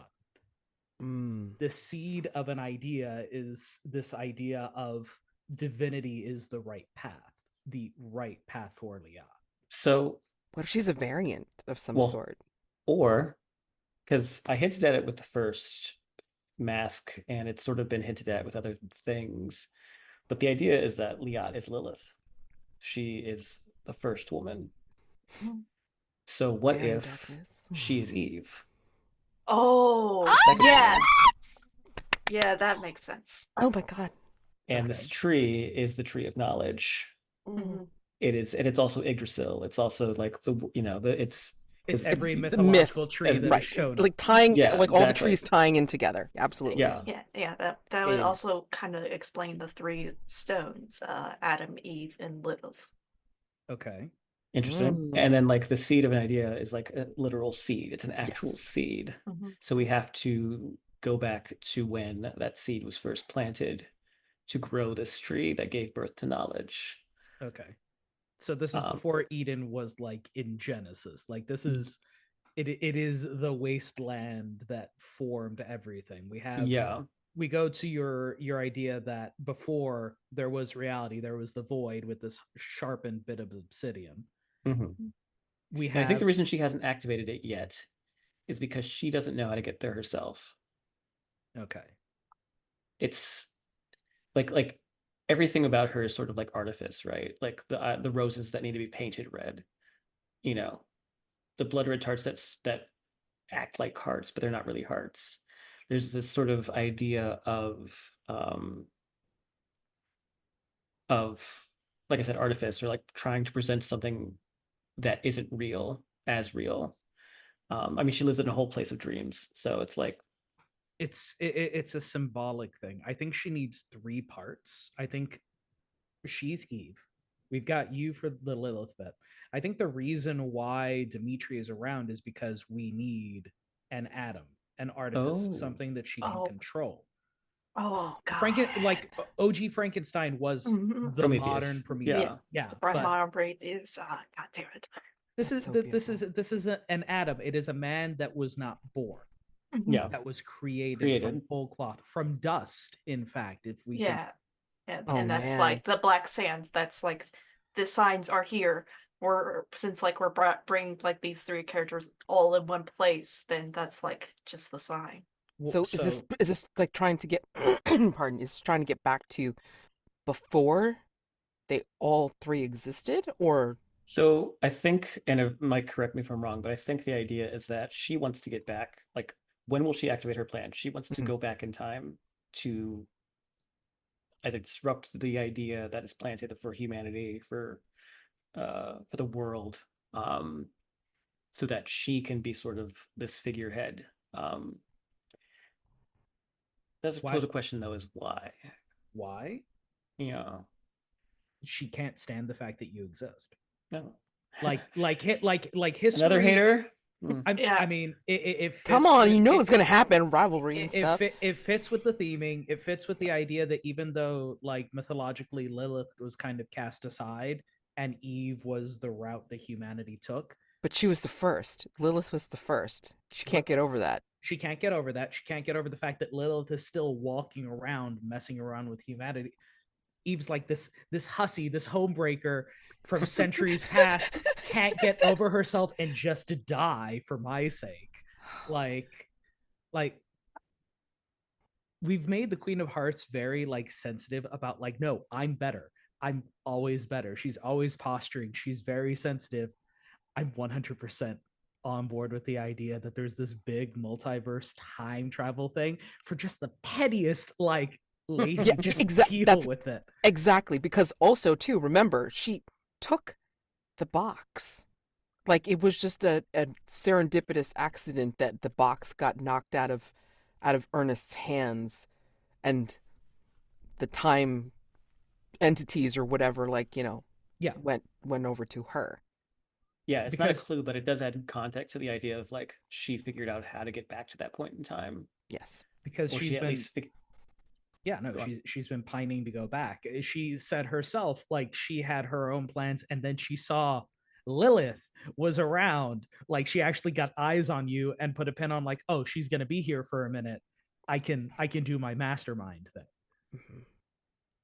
And when she will activate her plan, Dimitri's in the middle of like setting things up with his black sand runic pattern thing. Once all that's done and the sand is right, she'll make sure that herself, Liat, and Dimitri are in the right spot. And I imagine just they'll take a doorway to the past and we'll have to face off with her there. So I mean, we're basically going back to the Fragment Void, but like back when it was like just Baby the void. Void. Yeah. Baby The- Void. Baby Void, yeah. What? Well, wait. Lil Void. What was it before? It was the void. What if it Well, was the we place knew where it was. the tree was? Maybe that's it's before the tree because Yeah. the seed of an idea of this is how reality should go eventually grows into the reality spanning tree. If she can control the narrative in a very literal sense, she can control how everything spins out for the rest of reality. So, I mean, pretty if we think much. about it biblically, once Eve is sort of cast out, she's sort of a non-entity as far as the that is concerned, that story is concerned. And I think that whereas Liat might have been expunged from the Bible and from lore, she is still sort of testament to like, hey, I got it out of there, fine, I'm chill. Your mother of monsters. She's the Yeah. mother of humanity. Yeah. Yeah. And what a disappointment they've been. Yeah. Hey, at least my monsters know what they are, and they live up to their names. I They mean, enjoy it. the book says that now the earth was formless and empty, and darkness was over the surface of the deep. That if that doesn't describe the fragrant void, Love it. So you have to capture. I mean, like, I'm assuming that the plan involves like We just have pretending to intercept to pretending to go along with it, but then like messing her up or getting there first somehow. So Well, I mean, I think we have to answer the question first, but like, do we have to actually go back in time? I mean, I would like to just because it's an interesting idea, but like resolve this also, threat by reaching that point in time Oh, I guess we do before the then, yeah. queen and her retinue and sabotaging her by So we changing gotta the go back in time, y'all. circumstances Mhm. where the her plan will work. Yep. So while the Earl King is trouncing on Reverie, we just cut tail, get back to prehistory, and cut her off there. Okay. All right. Now, God, important part. The roll. God damn it. Oh, actually, rolling the dice, like Yeah. Sorry, you still got to do it. Okay, so that's a +4. I will accept Just don't roll snake eyes. one die each for 2 players. Liat should definitely roll. Mhm. Oh, I okay. think John should roll as As the one who- disbeliever of like that Liat is like Lilith and stuff, and that this is a biblical story. This is also the person who created our yeah, stand-in for Adam. Yeah, it makes sense. yeah. Okay, 1 and 1. John does not believe this. However, it's Well, going to that's be a 6 true. on my end. I rolled a 4, so 14. 14, yeah. Oh my gosh. We are in control of the narrative. You are totally in Let's control of go. the narrative. So, oh my gosh. Batten down the hatches. All right, great. Okay. So, what Like is exactly the plan now I that don't- you've established this? And who's going? Because, John, Liat Well- and John have to go. right. I'm not letting Dimitri go. Okay. Well, I want a scene on what's this then. Atticus gonna do? If there's any objections to this, I'm like, I Mhm. want to see the scene. And then like, what about Guinevere? Guinevere greets you back and sees you in your new armor. Well, first I want to know what Atticus is planning on doing, because I mean, Oh, we got to get the innocents out of here. Somebody decided to say, "Hey, Earl King, nuke the grid square." So somebody has to get La Hortensia, Guinevere. I would have said John, but John's going to be in the middle of the time travel cruise, so we got that going on. I think this also. I don't think the confrontation at the beginning of time is going to be like a violent one for Atticus. I think he needs to be at ground zero doing what he does best. Because Alright. there will be the huntsman whom you haven't seen, but he's been patrolling, and when he sees the havoc that's caused, he's going to be at the head of the forces Mhm. to try to turn back the Earl King and the hunt, and anybody else that you've recruited for this. Yep. Yeah. So, yeah, it makes sense. Atticus, John, and Liat. So, can we have maybe like a scene of the three of us sort of like please, breaking, like sort of going through the plan and then splitting off, or yes, please. So I guess we're grabbing high tea and finger sandwiches as Atticus wolfs one down and says, "This is absolute sacrilege. You know this, right?" This is just insane what it is, really. Like, I could just leave, theoretically. I mean, she's kind of like sure, she proves like a nuisance from time to time, but it's not like end of the world level. This seems like we're just begging for trouble of when making our plan succeed. think this is when Liat just sort of bursts in. The doors, like, I imagine there's like two doors and just sort of burst open. And there's some like Make an silvery entrance. mist trailing in. And Yeah. she comes in dragging the broadsword at her side and says, "No, it can be world ending. She has access to powers that, well, she has no right to. So you," and she points her sword at Dr. Weiss, "you and I have to make a bit of a trip." Mhm. To where?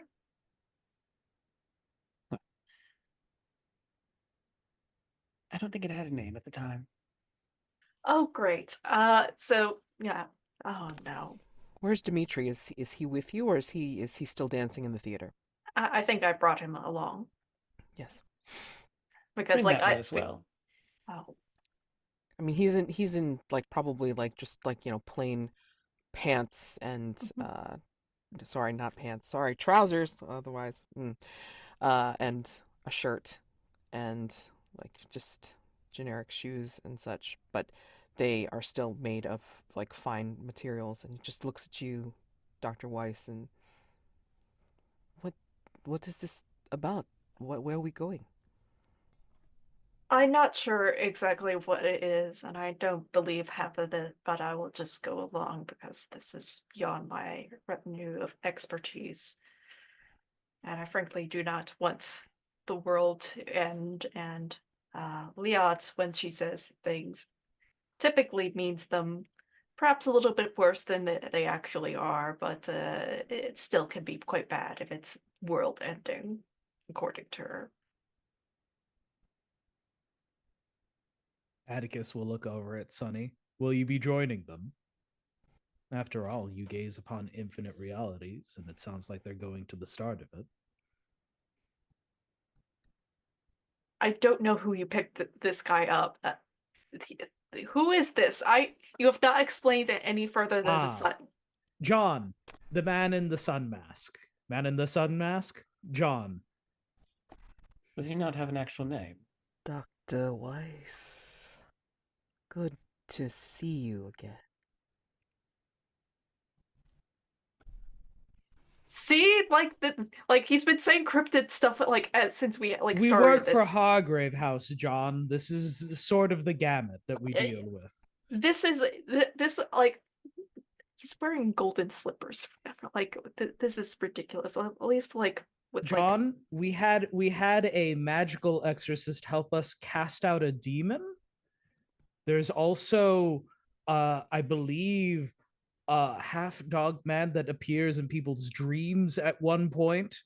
I could tell you about my friend who could turn into a large porcupine type beast.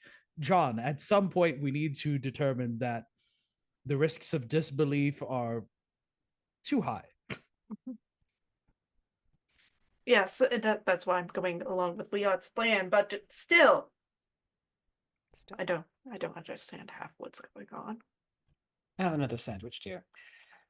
Straticus. Yeah.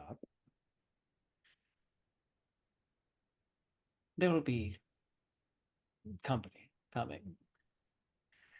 It will be bloody, hopefully. It will be ruinous, hopefully. And I know in your heart that you want to save people, that you want to protect them. So this is why I'm giving you the warning now. The Oak King and its forces will descend upon Reverie. And Oh. I've told them to spare no one. So, if you would like to get anyone out of here, I would suggest making those arrangements sooner than later. And if you could, Guinevere, look after her. If she is to fall, make sure it's peaceful. You have my word. Uh, there is one minor complication, though. If you Which are to is, go and face against the queen, there is one party that is particularly interested in that conflict. And I will push forward Titus.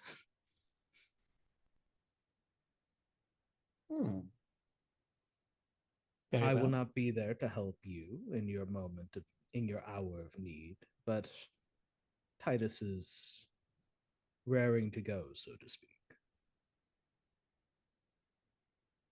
Titus, if either of us say kill, then kill.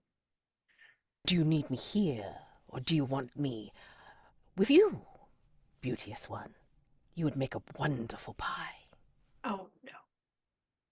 Terrible. I would make the most magnificent pie, but one that you'll never taste. In any rate, John, stick with him over there. And he sort of points to John. He'll need the protection. And I think this is where like Titus will laugh wildly and start singing, "The Queen of Hearts, she made some tarts once on a nightmare day. The Knave of Hearts, he stole those tarts and She took them slams clear away." her sword on the ground or on the table and says, "And no bloody singing." That does remind me, we will need to deal with Georgie. I can take care of that. Yes, that could cause a little bit of issue. Why? Sir Atticus, you're a hunter of monsters. He is a monster. Hunt and kill him. Of course. I have a gift from the Royal Explorers Council? Committee? I don't Club. remember. Club. Thank you. The Royal Explorers Club with his name on it.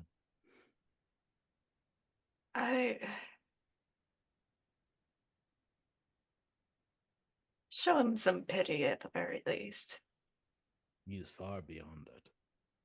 He's traded his humanity and dignity for personal prestige. He is prey now. That reminds me. If you can, do bring me back one of Ernest's masks after you kill him. You want me to kill the dramatic sod? Well, yes. He has no powers. He's just. I think I've convinced him to at least stay out of our way at the very Well, then least. fine. Let him live, let him die. I don't care. I just want one of the masks. They're quite nice. Sir Atticus, I must insist that Dame Georgie's behavior is more related to the fact that he's a little more than a dog. He is controlled by empires. And his nature is to be violent, assuredly, but he's done much more harm under Queen Victoria than I've seen him done under this Queen of Hearts. It's just where the location is different. There was a kind young woman whose only sin was knowing Georgie. And when she was turned, it forced a boy to make a choice that he was not ready to make. No, I don't believe I'll be showing Georgie any mercy. Although I do take note of your courtesies, John. Chin up, Dr. Weiss. You're going to see the beginning of time.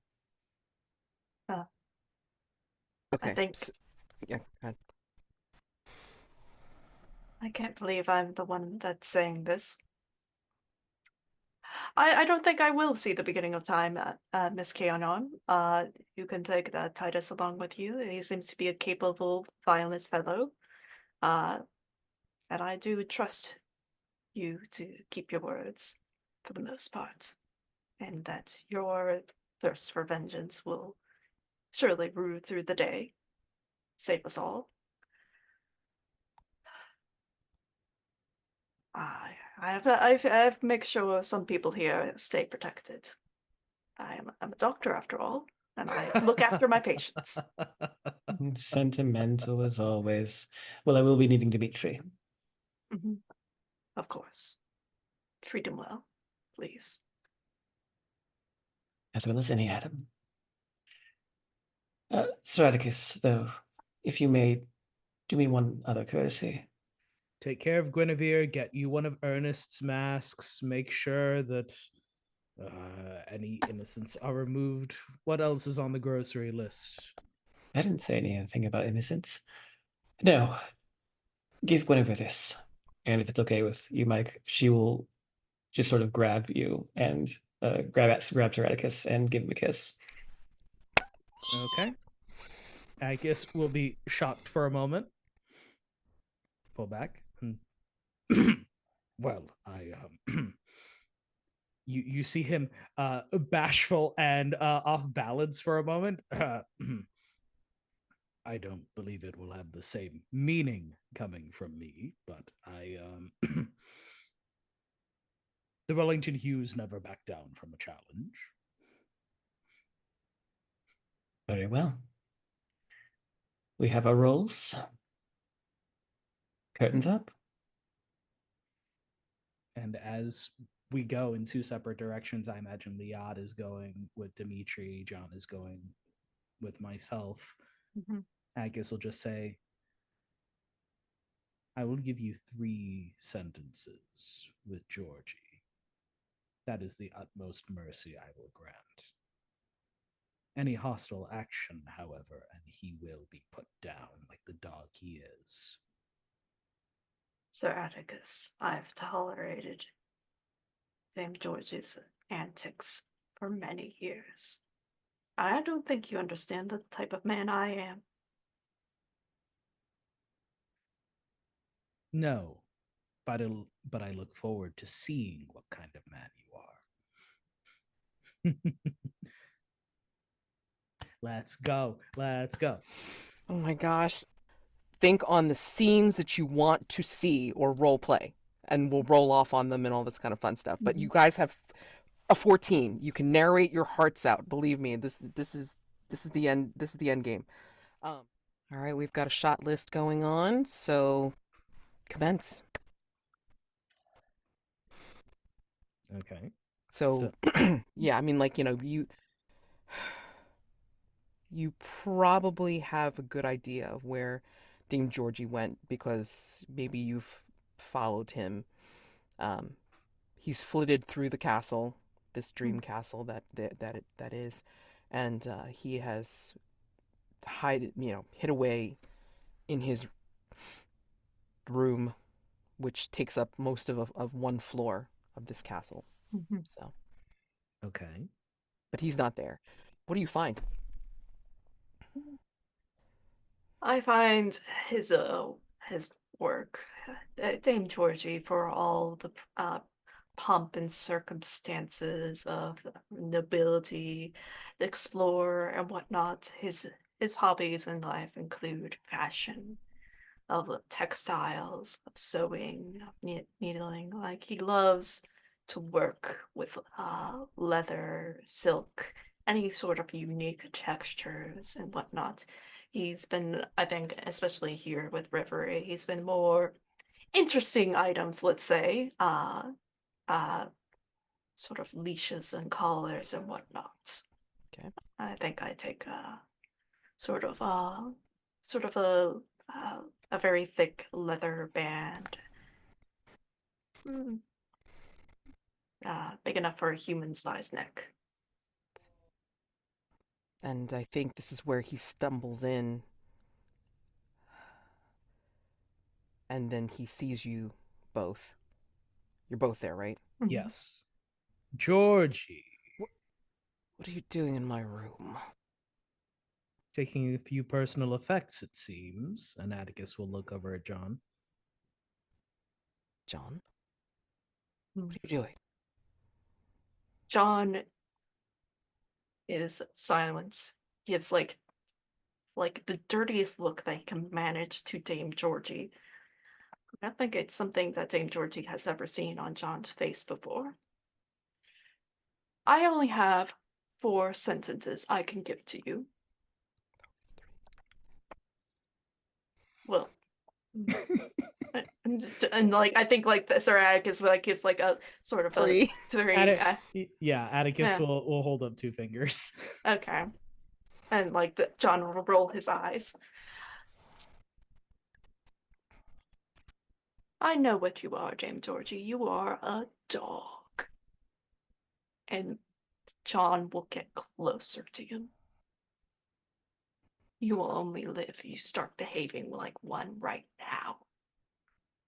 And I will take the collar, and I'll try to collar Dame Georgie. Roll risk, thanks. What am I afraid might happen? I'm dealing with a goddamn vampire. This is a dumb idea.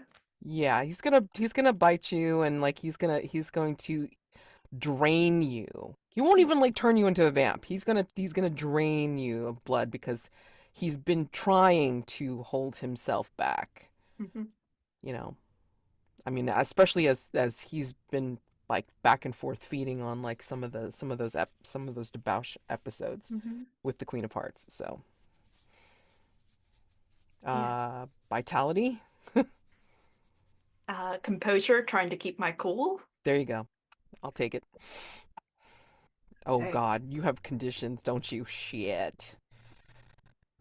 I've dealt with Geppetto, so I don't think it's that. I don't think Liat's worshipper condition would affect me here. Not And really. neither gossipy bitch. So yeah, you just roll straight. I'm not gonna give you any. I'm not gonna give Bunch of conditions, none of shit. them apply. All No. right. No.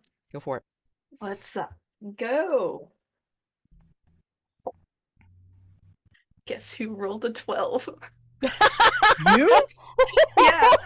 All right. All right, you tell me what happens. I think at Tries to bite. first, Dame Georgie snarls, but then I grab him at like the sort of top of his scruff of his head and pull him down.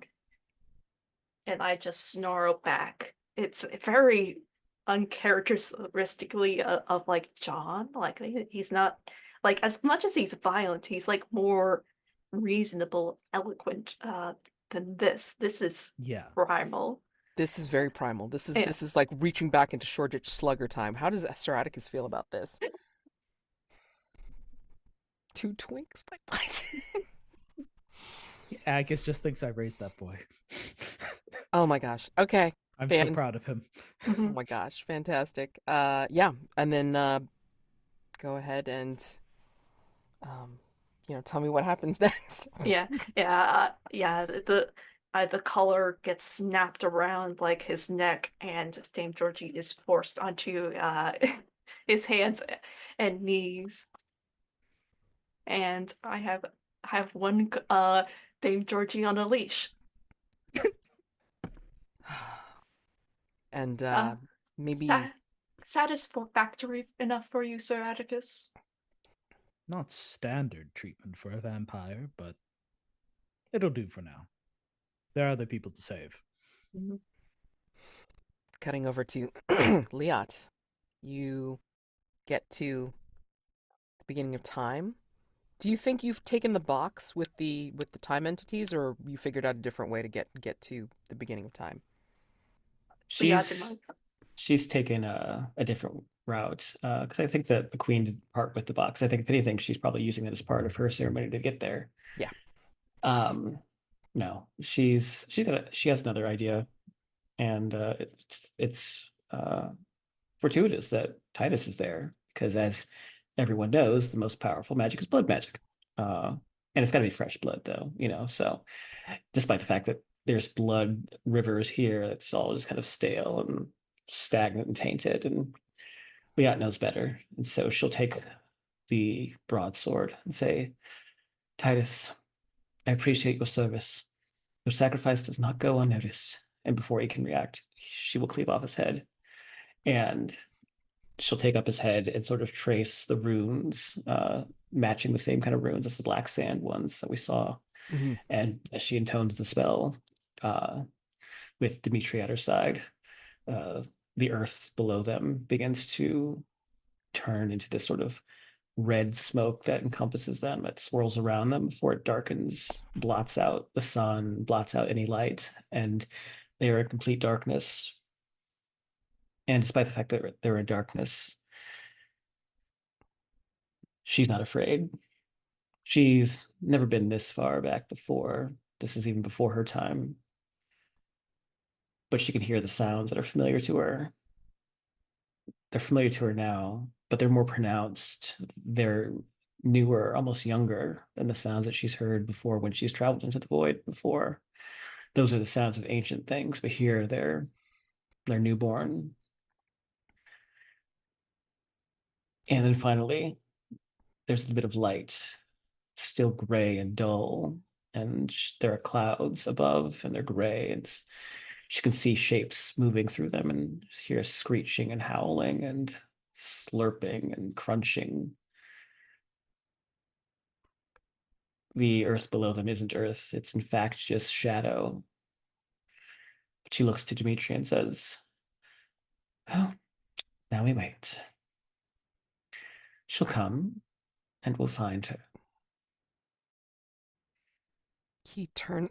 He's been silent this whole time, but he turns to you and he says, "I feel this, all of this, all at once. I feel like I am part of it, as well as standing on it. What is this? Why do I feel like it's me?" Well, perhaps those sands are the sands of time itself. Well, at any rate, and she'll take the obsidian from her pauldron and sort of hold it in her hand, and it starts to sort of thrum in her palm, and sort of like it's laying at first, but then it stands upright and it begins to drift out. And she says, "It is going to find the rest of its host, the rest of the seed it belongs to. We shall follow it. Come." I will follow. And,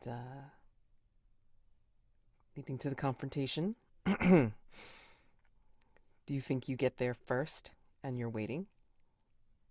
I think so, yeah. But if we want to cut to the other scene, that's fine. Okay, so, yeah. John and Atticus.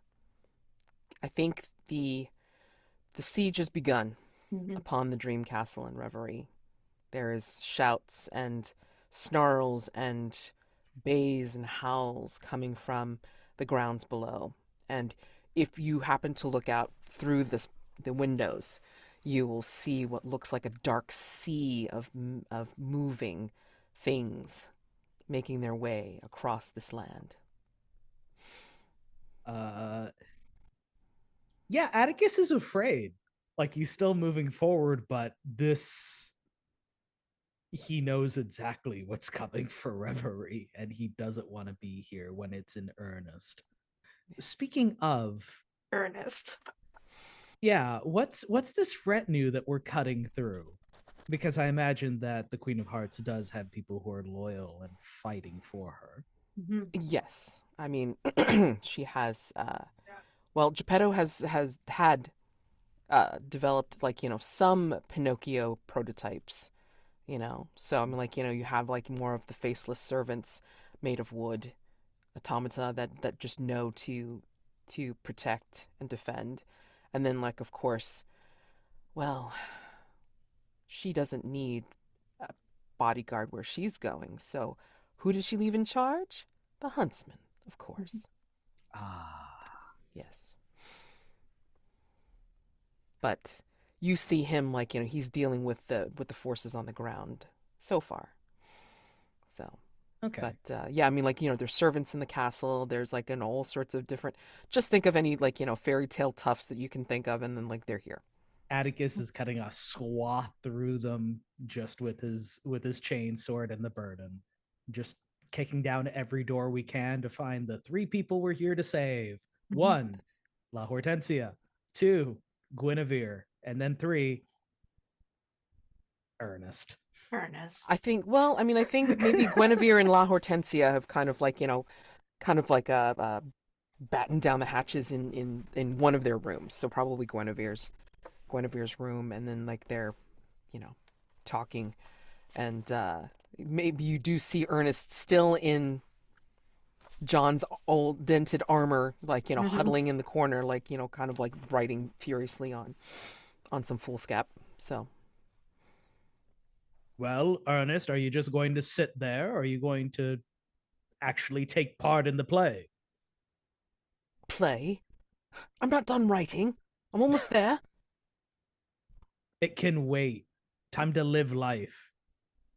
Life. Ugh.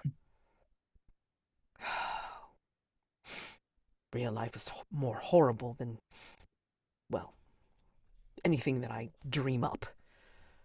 But I suppose this has gotten tedious, so it's time to go. Let us away, ladies. It's time to vacate. Exit stage left, and let's go. Excellent, And excellent. and we go. We cut our swaths through these fairy tale creatures and automata I think, until yeah, I think Guinevere has like managed to find like maybe some protection, like maybe like a chainmail shirt or something like that, and she's doing her best to try and you know um, stab her way through to help you. Um, and La Hortensia is just kind of following behind, and maybe they've asked you to. It's like what of Liat? What of Titus? You know. So I don't know if you say anything to them about those two. much beyond our concern. Although I do have a message for Guinevere. I'm afraid it'll have to wait until later. All I all I hope is that she's all right. Hmm. I as well. I All think we right. kick down the door and confront Mm-hmm. the woodsman, Huntsman. huntsman. Thank you. But Yes. we flash to Liat. Yeah. Back to the beginning of time.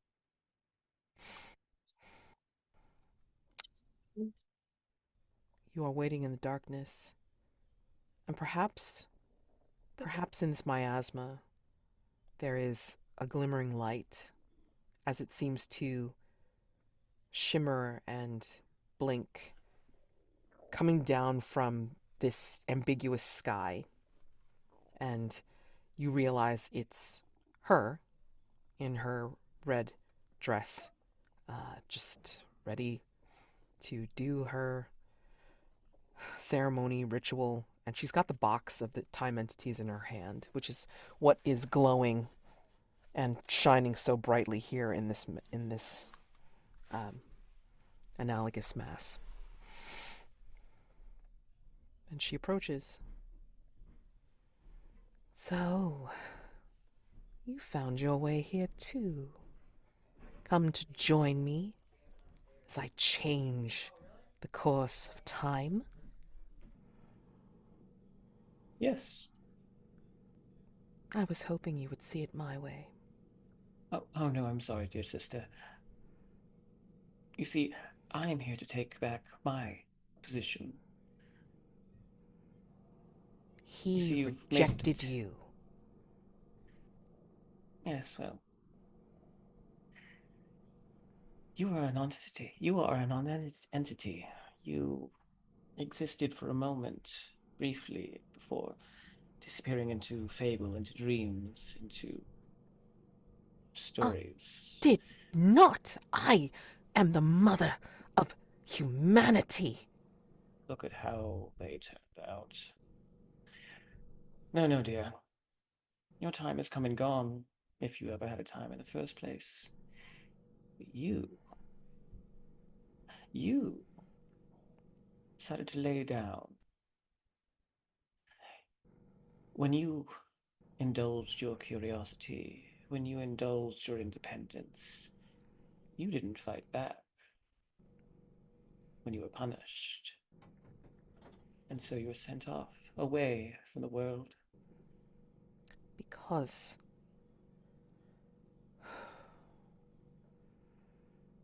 we paid for my decision, which I made with free will, and he was also left. He was also cast out, and he came with me. He didn't return to you. Yeah. I've read many others but since then, and quite frankly, they've all been more exciting. Like this one in particular. And she presses her hand against Demetrius' chest.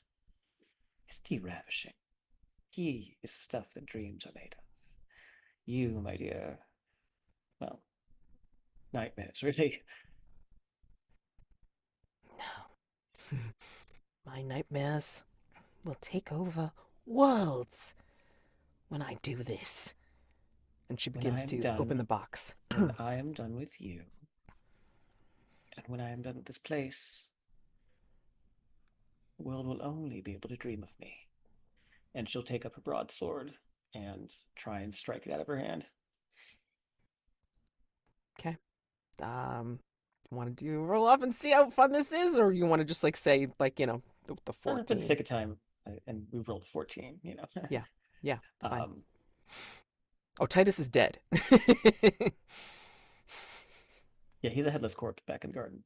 Yep. But yeah, if you want to cut to the others to Yep. see, you know what? I'll roll, Mhm. and we'll figure it out. Yes, afterward. let's do that. Okay, go for it. Vitality, It's a 7. Okay. All right. So fun complication. All right. Yeah, I think the complication is she manages to dodge out of the way of your box using her vampiric speed, and then she will Need my sword? out of your sword, yeah, like out of the way of your sword, and she will kind of like smile, snarl at you, and say, "Oh, taste, taste the bite of time," and she opens up the box with the time entities in it.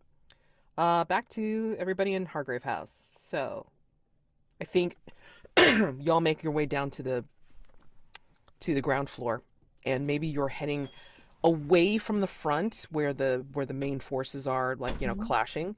Mhm. You hear the tearing and the rending and the carnage, and squishy and yeah, lots of bloodletting or liquid letting, whatever.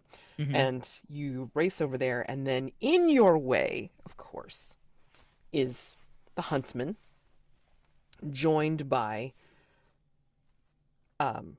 Patrick Fig, and he is blocking your way, and he's hefting his big ass axe. Actually, you know what? He's hefting not only his big ass axe, but he's also hefting a smaller one, but no less deadly. Okay. I'm gonna draw my gun and start open firing on the huntsman. Uh, I, Oh my god. because just to help out here, I think John has Patrick Fig. You It see this seems like vulture-like thing, like like start to leap at you, John. You gonna sick Georgie on him? uh kind of, yeah. Because I do have this thing in my personal quarters called a flesh terrarium. It's squishy, it's bloody, and if it smashes on Patrick Fig and then I let loose a vampire, I think that's going to cause him a little bit damage. Ooh. My gosh. I'm not even gonna make you roll. Damn, that's amazing. Yeah. Yeah. So, well, you distracted at the very least Patrick Fig Mhm. and Huntsman. I would like to trigger a Wild Western Soul, as this is the first time that I have drawn the 1851 Colt revolver during this phase. Okay. And I'm going to mark off the 1851 Colt Navy revolver previously owned by a close friend to give me advantage for this roll. Okay. And I'm glad I did. Uh-huh. That's a 5 plus a 4 plus a sensitivity of 2, which is an 11. I channeled the soul of the fastest gun in the West. I roll with advantage, taking any actions that involve the Colt revolver until the dawn phase. And whenever there's a question of who acts first, it is always you. I think as you pull the gun, it's like it's almost as if the dreams themselves are wrapping themselves around you as it forms the duster that you remember so well from your friend, and drapes around you, and then you pull out the gun and you shoot. and not even the huntsman with his flashy wielding of both of his axes can withstand your shot. And we go. We got to get back to Hargrave House before we get caught in this battle. And how? I mean, like, even Guinevere and La Hortensia's, where do we go? What do we do? Ah, right. I will flourish the burden, and I would like to trigger Void Walker.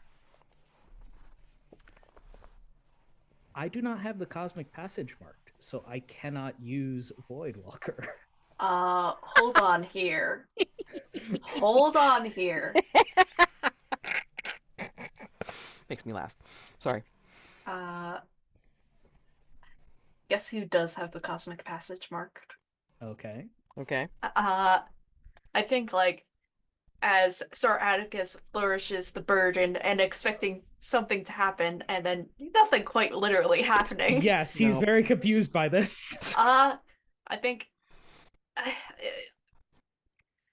sometimes we don't have answers to explain everything in life here, but sometimes we just need a little bit of luck. And I put my hand on, like, the burden as well, and I'm going to trigger the Void Walker. Okay. You're gonna roll with sensitivity. Okay, let's Yeah. go. Oh my god.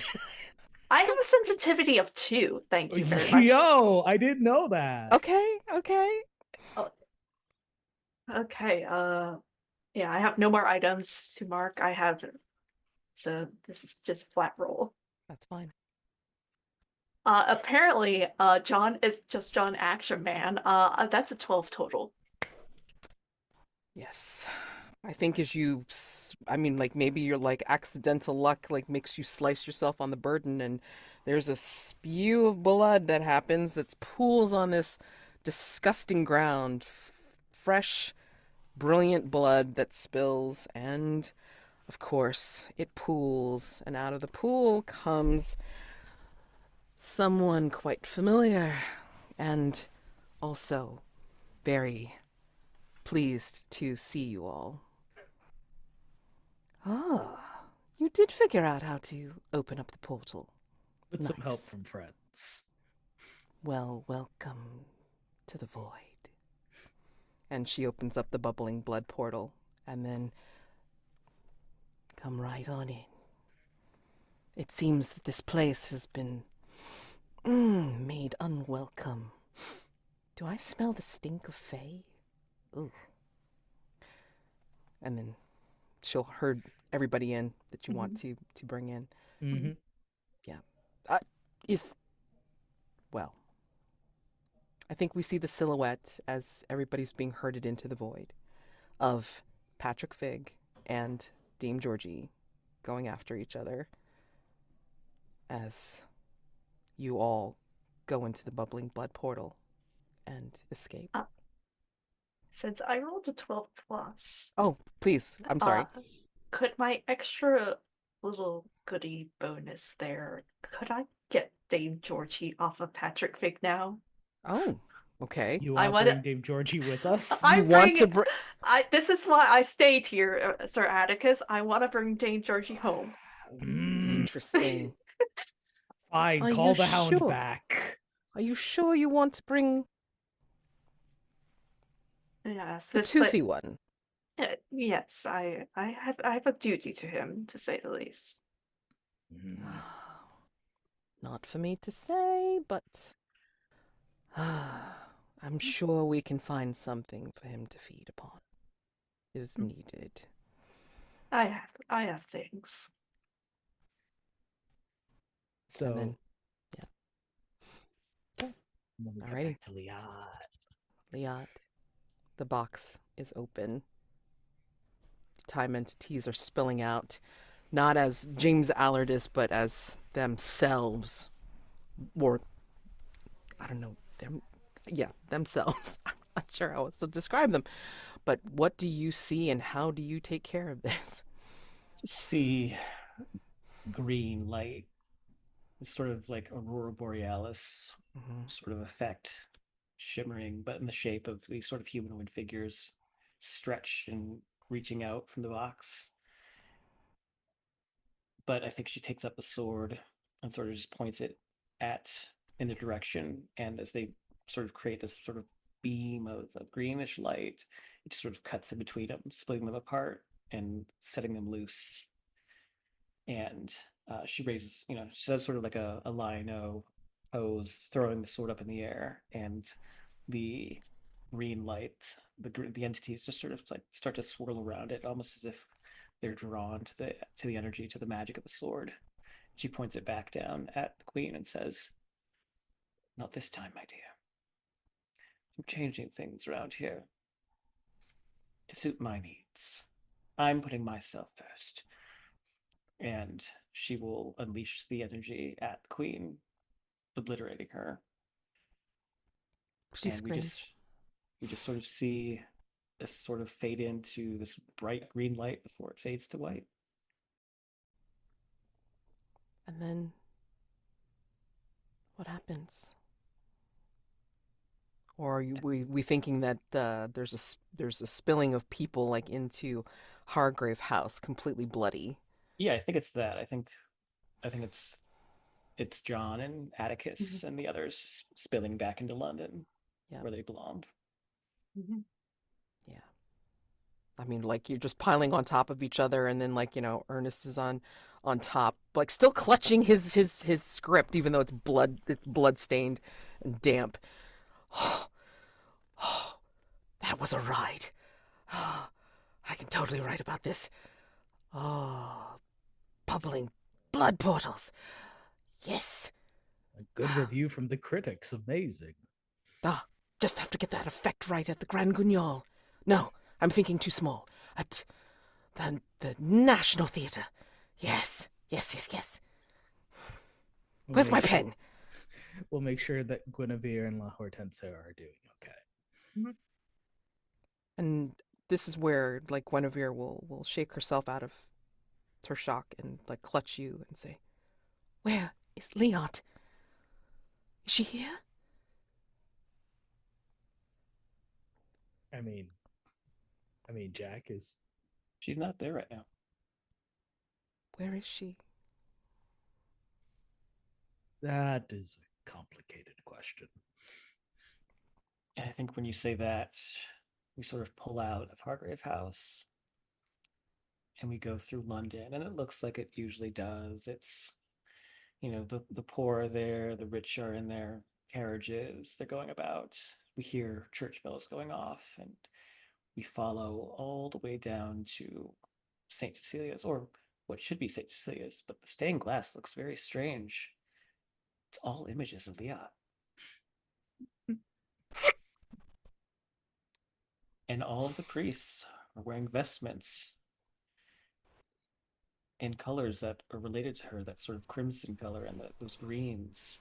And we see their holy text, and they all refer to the one divine mother, Liat Kanan.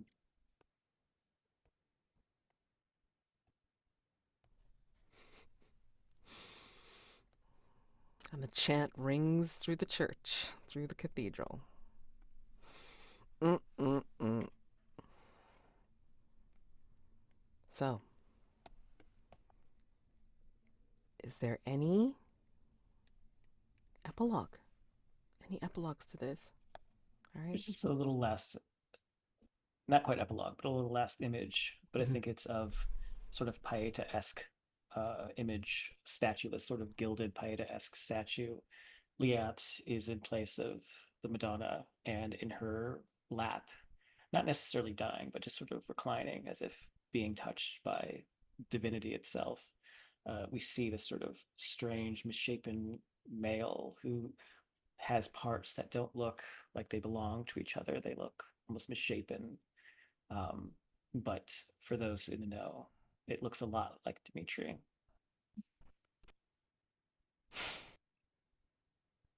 I think that the last image that we see of Atticus is packing up his room and taking a trip to the Society Obscura for one final portrait photo with the Whately camera. He has a promise to keep after all. Then Periwinkle looks out from behind the camera and says, "You sure you want to do this, sir?" And live in a world where Liat is treated as divinity? Please. I mean, it's quite natural to well, say praise to our Lord and Mother, like our Lady Mother. Just make sure to get my good side, please. I think we just we see Atticus taking a pose. And when the flash bang of the smoke and the powder, I think there's drops of blood that spill onto the lens. John? Hargrave House. Business as usual. Monsters to be hunted. The retinue of today. There's no deep, dark mastermind threatening London, currently speaking, but there's still a conspiracy afoot. Because, well, our Gravehouse members know of an alternate timeline where God was faithless. But at this time, there was Lady Kadon, she is the divine, but she also has a physical presence, doesn't she? So she must exist somewhere out in the world, and well, we're determined to find her because, well, Miss Guinevere, she's determined to have a, a word with Miss of Lady Canon, a piece of opinion about what she has done, left her all alone.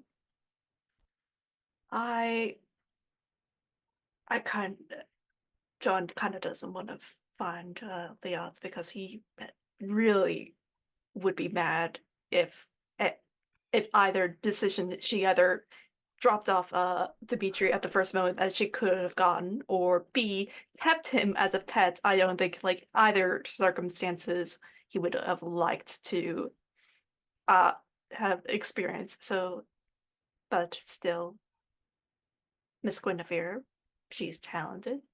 She is a good fighter in her own right, and she could keep London safe. And I think La Hortensia is the cook Mm-hmm. at Hargrave House. And we've managed to get Dame Georgie under control for the most part.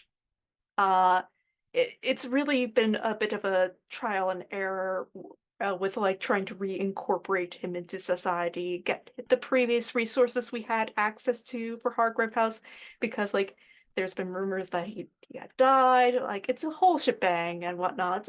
But I think for as things have been tough, I think John has grown closer to Dame Georgie because like I think Dame Georgie realizes that for all his fuss and buster and sort of the complicated relationship these two have had, they are probably the closest they have to each other to anyone living as friends, partners, what have you.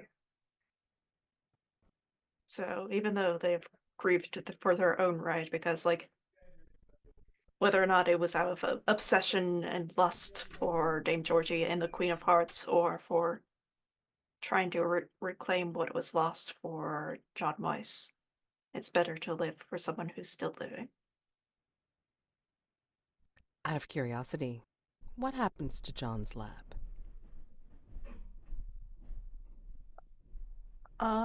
Could you ask that in a different way? Because I'm not sure what you mean. Do you still keep the lab? Do you Um, continue oh, your okay. work? Oh, okay. I thought you said lap, with a P. I'm like, what are you talking about? Laboratory. uh, I think John keeps it because like it's a good place for medical recovery and whatnot, and experiments that we do not want the greater London to see, in case like because we're trying to find God effectively, like you gotta do some sort of forbidden experience there. But all of Hargrave House knows about it now. It's no longer from a secret from the house. Amazing. And Liat? What happens to Our Lady Mother? I think we just see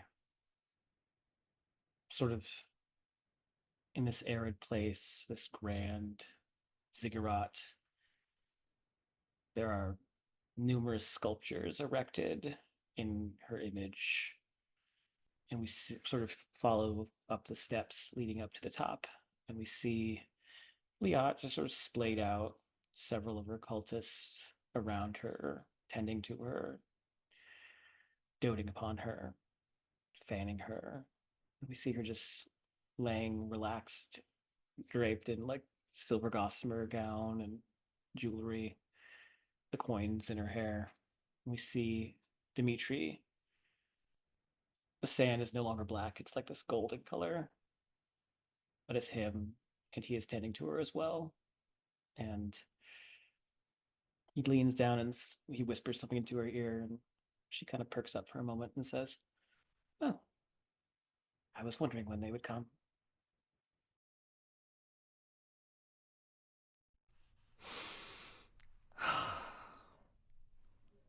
And so ends Between Stars and Suns, Season 2. Stars and wishes. Stars are things, of course, that you loved about this session, last session, anything through the campaign. And wishes, well, the stories have closed, and I don't know, whatever you want to say about it.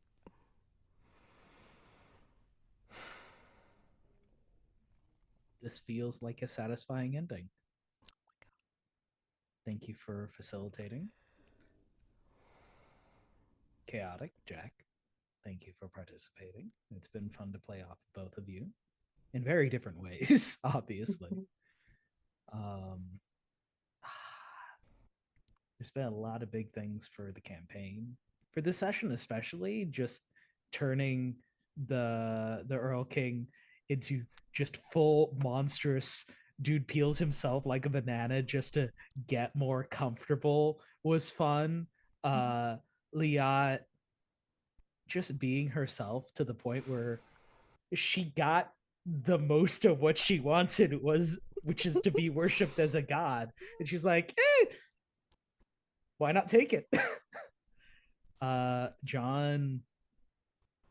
John sort of like letting go of Dimitri for the sake of like the people who are here in the moment is a nice twist and development of what the mother seems to be about, which is dealing with the grief of like the lost loved one. I think that's like a really cool show of growth, especially with the emergent savagery of like, no, I need to do this, taking control of your life. Like, it was really cool to see that at the end. Chaotic. I'm happy Atticus got to walk away. Got a really cool moment with the gun one last time, and now he gets to hang out in the fragrant void with his favorite fellow legacy. And Wish. I hope to play an Undeniable sometime. Seems fun. I'm so scared of that. Thank you, all of you, really. Yeah, it was a good time. Yeah, I I'm just glad that I got to go through 2 campaigns of what is currently my favorite game, and thank you, Mads, for sticking it out. I know you weren't sure of some things, and you had made some warnings here and there, but I thought, you didn't need to. And I think that, everyone seemed to get the ending they wanted to a degree. Uh, and I like that it was a little bit more heroic than I was anticipating. Because it definitely could have gone. I mean, especially after last season, which was very tragic. This felt like a little bit of uh, kind of a less weighty season, which is nice. And that's why I wanted to play someone like Liat, because I mean, I love Mildred, but that was a lot. Sort of dealing with the sort of downerness and the tragedy of all that story. So this is, an undeniable. Yeah, I could have played her with a bit more nuance and a bit more, I guess, pathos or what have you. But she's just kind of like that playbook is just kind of an excuse to go wild, and I just wanted to go wild. And I got to make her a god, so that's cool. Um, and yeah, just individually, Haddock, we've played it together a bunch, but I think this is the first like campaign that we've ever played together. Mhm. But I loved seeing the kind of like progression of John and his like stubbornness and his humanity. And especially like with scenes where he's sort of like showing like a more aggressive side, and like having those moments with like Geppetto and stuff like that. I thought, and like even him wanting to sort of in his own way spare Georgie. Um, yeah, I thought that was, if he was multifaceted, which I appreciated. Um, Mike, I'm gonna miss Atticus, obviously. He is my himbo, dreamboat. Um, and yeah, it was really good getting to experience the game because you hadn't played it before.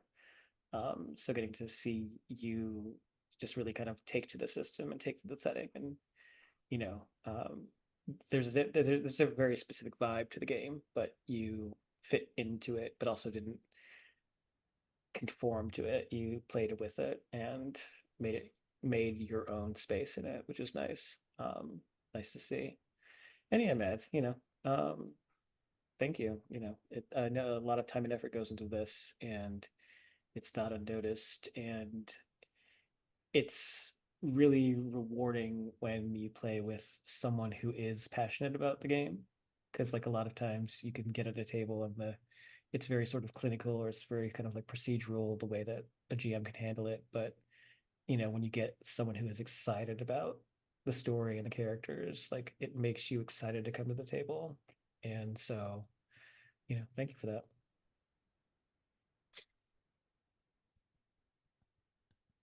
Yeah. Uh, this campaign like has its ups and downs and like the things I would have liked to see do better, but like Mads, like for as much as like just this campaign has thrown at you like curveballs and trying to like do stuff on the fly, I've been thoroughly impressed with like how you handle things. Would have I liked to see some things different? Sure, but like I think this campaign has really opened up my eye about like how to compromise in a way that is healthy for me, like uh and to like engage with people where they are at and what I personally don't like to compromise on and what I would like to like do in my own campaigns going forward. I really enjoyed everyone's characters, uh, and I really like this mastermind, and I'm happy where we ended up. But personally, I want to run this mastermind myself to like more rules as written. Because like you made this mastermind a little bit nicer than how it's written in the text. So but it was to tailor it to our table's specific experience and wants and needs for our own boundaries, and I'm very glad that you did this because that is something I value highly in games. I tried to do not a full rewatch, but kind of like a buzz through, especially now that I'm starting to post all the episodes. And even when I try to catch some random moments, it's like just remembering we did that. All of these moments that you interacted, you engaged, you role played your hearts out. And I can appreciate that, and I thank you. I know how how hard it is to go through, well, almost 2 seasons with a between character or between, and Like I had major pathos in the first one, which really opened my eyes to collaborative narrative, and I'm always grateful for that experience because it has allowed me to really enjoy coming back to TTRPGs. And the second season was just, as you say, Jack, it's like, you just can't hold that kind of weight for 2 seasons straight. So I needed to play somebody that could defend herself and also be a strong character in her own right.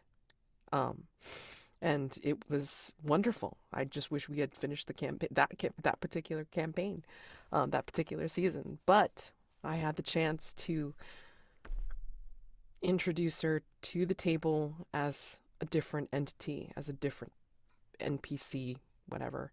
And it's been wonderful to just go through this season with new characters and an old one, a familiar one, and be able to see their arcs go as they may. You've challenged me. You all have laughed with me and gotten some really serious and emotional moments into this campaign, even though it was fairly gonzo, I think, compared to last season. And I still appreciate you all for it. And Sarah as well for the time that we actually had Ernest. Yeah, I'm very thankful for you all. It is my greatest pleasure to play with people that love this game and to do everything you've done with it. I didn't know how it was going to end. And it was brilliant.